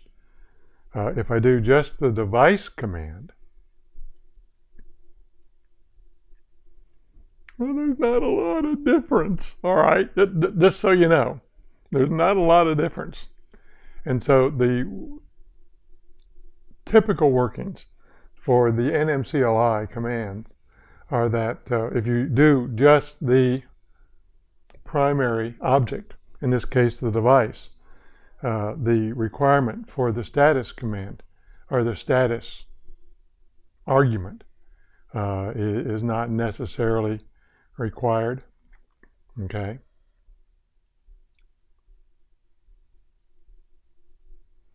There is an IP link man page for more information about link types. And so there's some listed here, all right? And no, I won't belabor you with all of them. You may or may not be using any of them, other than just maybe some Ethernet types, all right? Because that's under the type column, okay?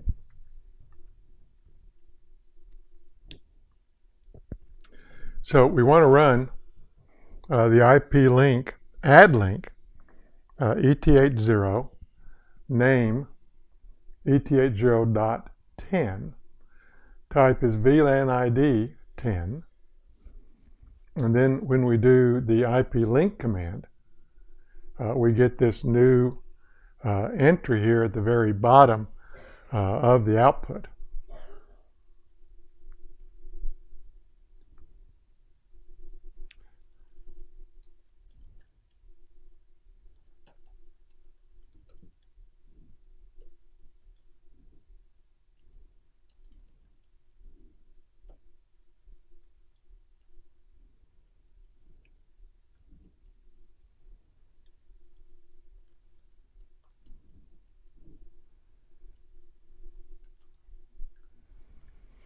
All right, how were my typing skills? IP link, add link, ETH0 name. Let's make the names right, Al. Let's see if we can do that. ETH0.10, type VLAN ID 10, done. And then down here at the bottom, ETH10 at ETH0. And so let's see here. Link, show, device, ETH0.10. Okay, and so that brings up that entry again. And so once again, let's do that again. It's clear.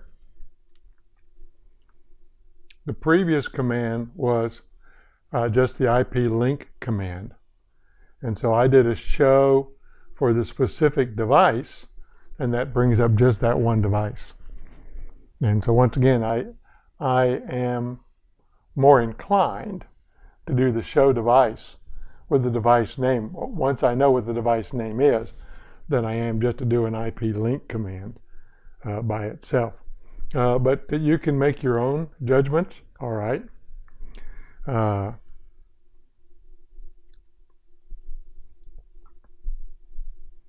next command is the nmcli device command, and once again we should see this new device added down here at the bottom.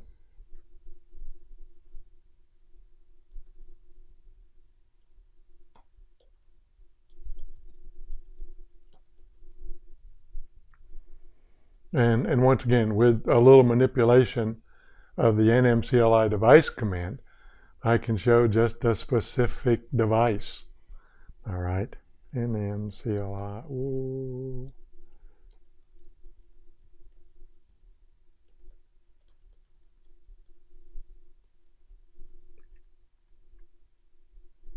So I can do a show IF name.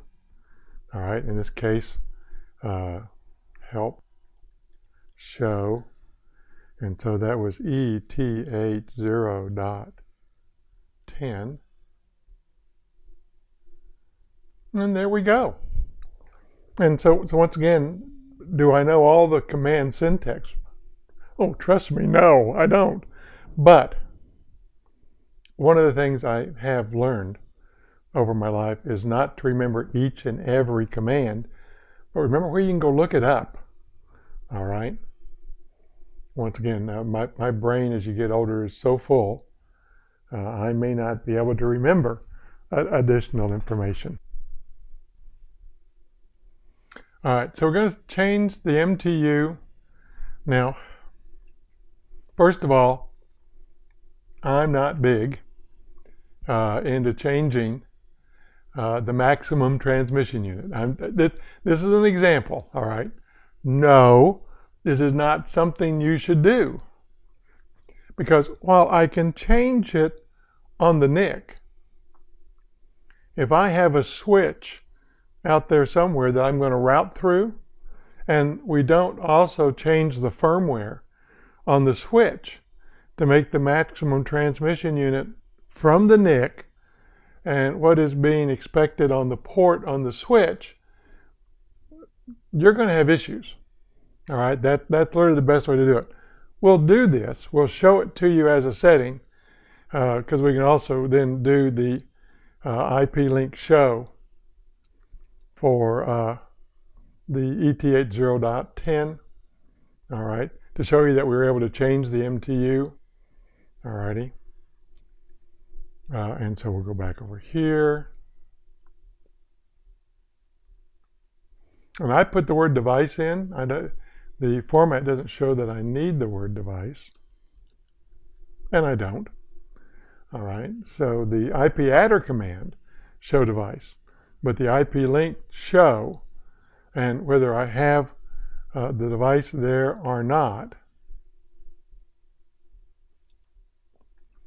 I literally get out the same result, so it doesn't really make much difference. So let's bring up the IP link. Let's do a set ETH0.10 maximum transmission unit to be 1400. All right. And come back and we'll show it to you. And now notice that what had been an MTU of 1500, as we saw in the, come here, Al, saw in the previous output, is now 1400. So you were successfully able to change it, okay?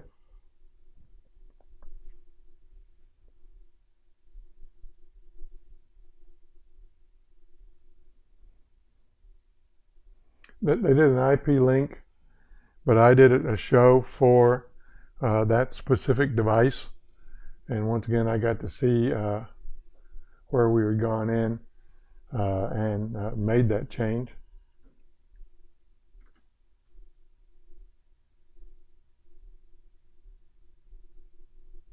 Oh, we did a show here. Now they want me to delete the device.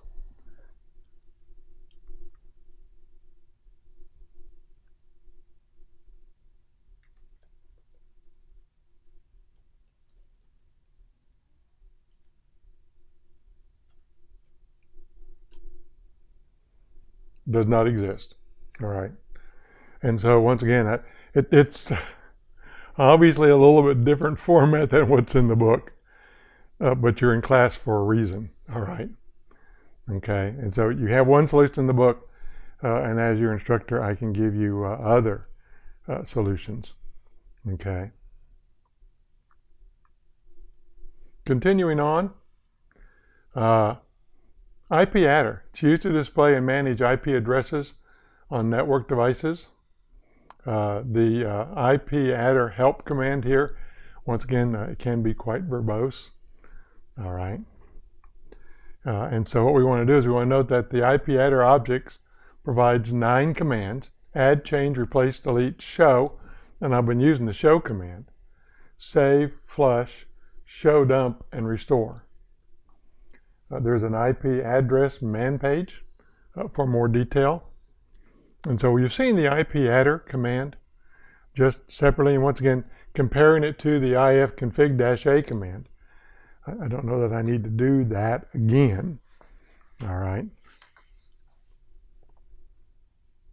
But let's take the IP adder add 10.11.11.24 device ETH1. All right. Let's clear. So IPADDR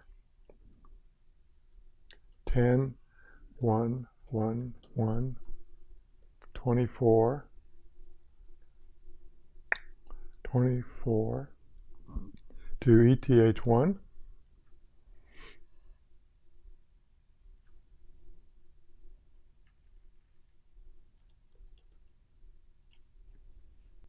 Oh, how about dev? Think that'd make a difference? There we go. And so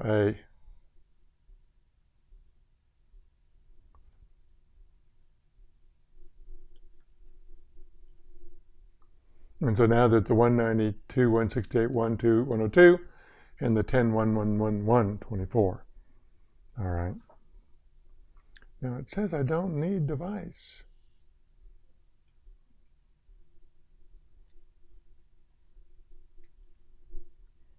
It doesn't much matter, does it? All right, doesn't much matter.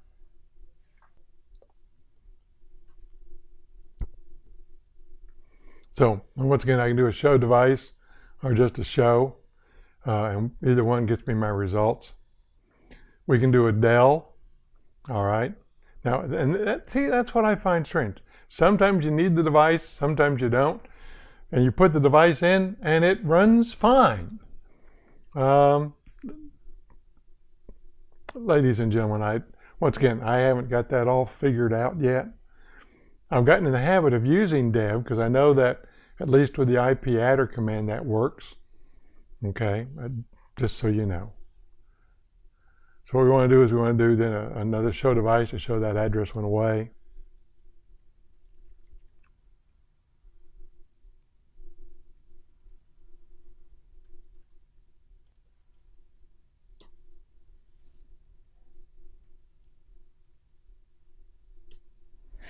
And now we're back to only one IP address, not two, as we had just a moment ago. Neighbors, all right. The neighbor command allows me to take a look at what is in the address resolution protocol cache, all right. And so we can do an add, a del, a change, a replace, a show, and a flush, all right. And so let's start with just an IP neighbors, and that's clear.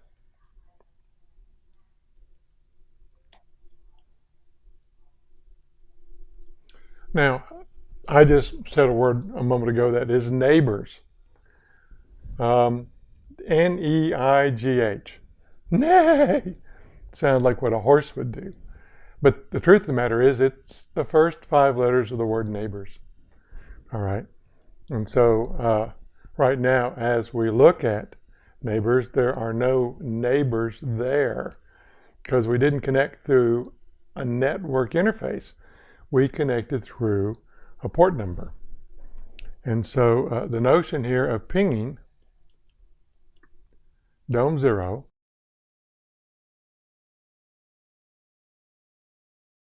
all right. And so we just pinged dome 0. We had 5 received, 5 sent, 100%. And so if we come back and do that IP neighbors command, we now notice that we have this one connection to 192.0.2.1, which is the IP address that we pinged. All right. Now, the interesting part, and I'm stalling, let me be very honest about that. The interesting part here about connecting to neighbors is that within about 60 seconds, any entries that were here in the ARP cache go away. All right. Now, I don't think I've had quite a minute yet. We have. It went away. And that would be the expectation that it went away. Now, going back to the printed material here. And so we did the IP neighbors. We did the ping. We came back and did the neighbors. And they want you to do a flush all. They didn't want to wait 60 seconds like Al did. And that's one of the things about the address resolution protocol. It's got a lifetime of 60 seconds. That's it. And so if you do the flush, you come back and do the IP neighbors, and it tells me that dev 192.0.2.1 dev ET80 failed. All right. And literally that is the end here of lesson 4. All right. So thank you for your attention. Hopefully as you do this, you may be able to gain a little bit faster time than what I have done. All right. We will see you here for lesson 5.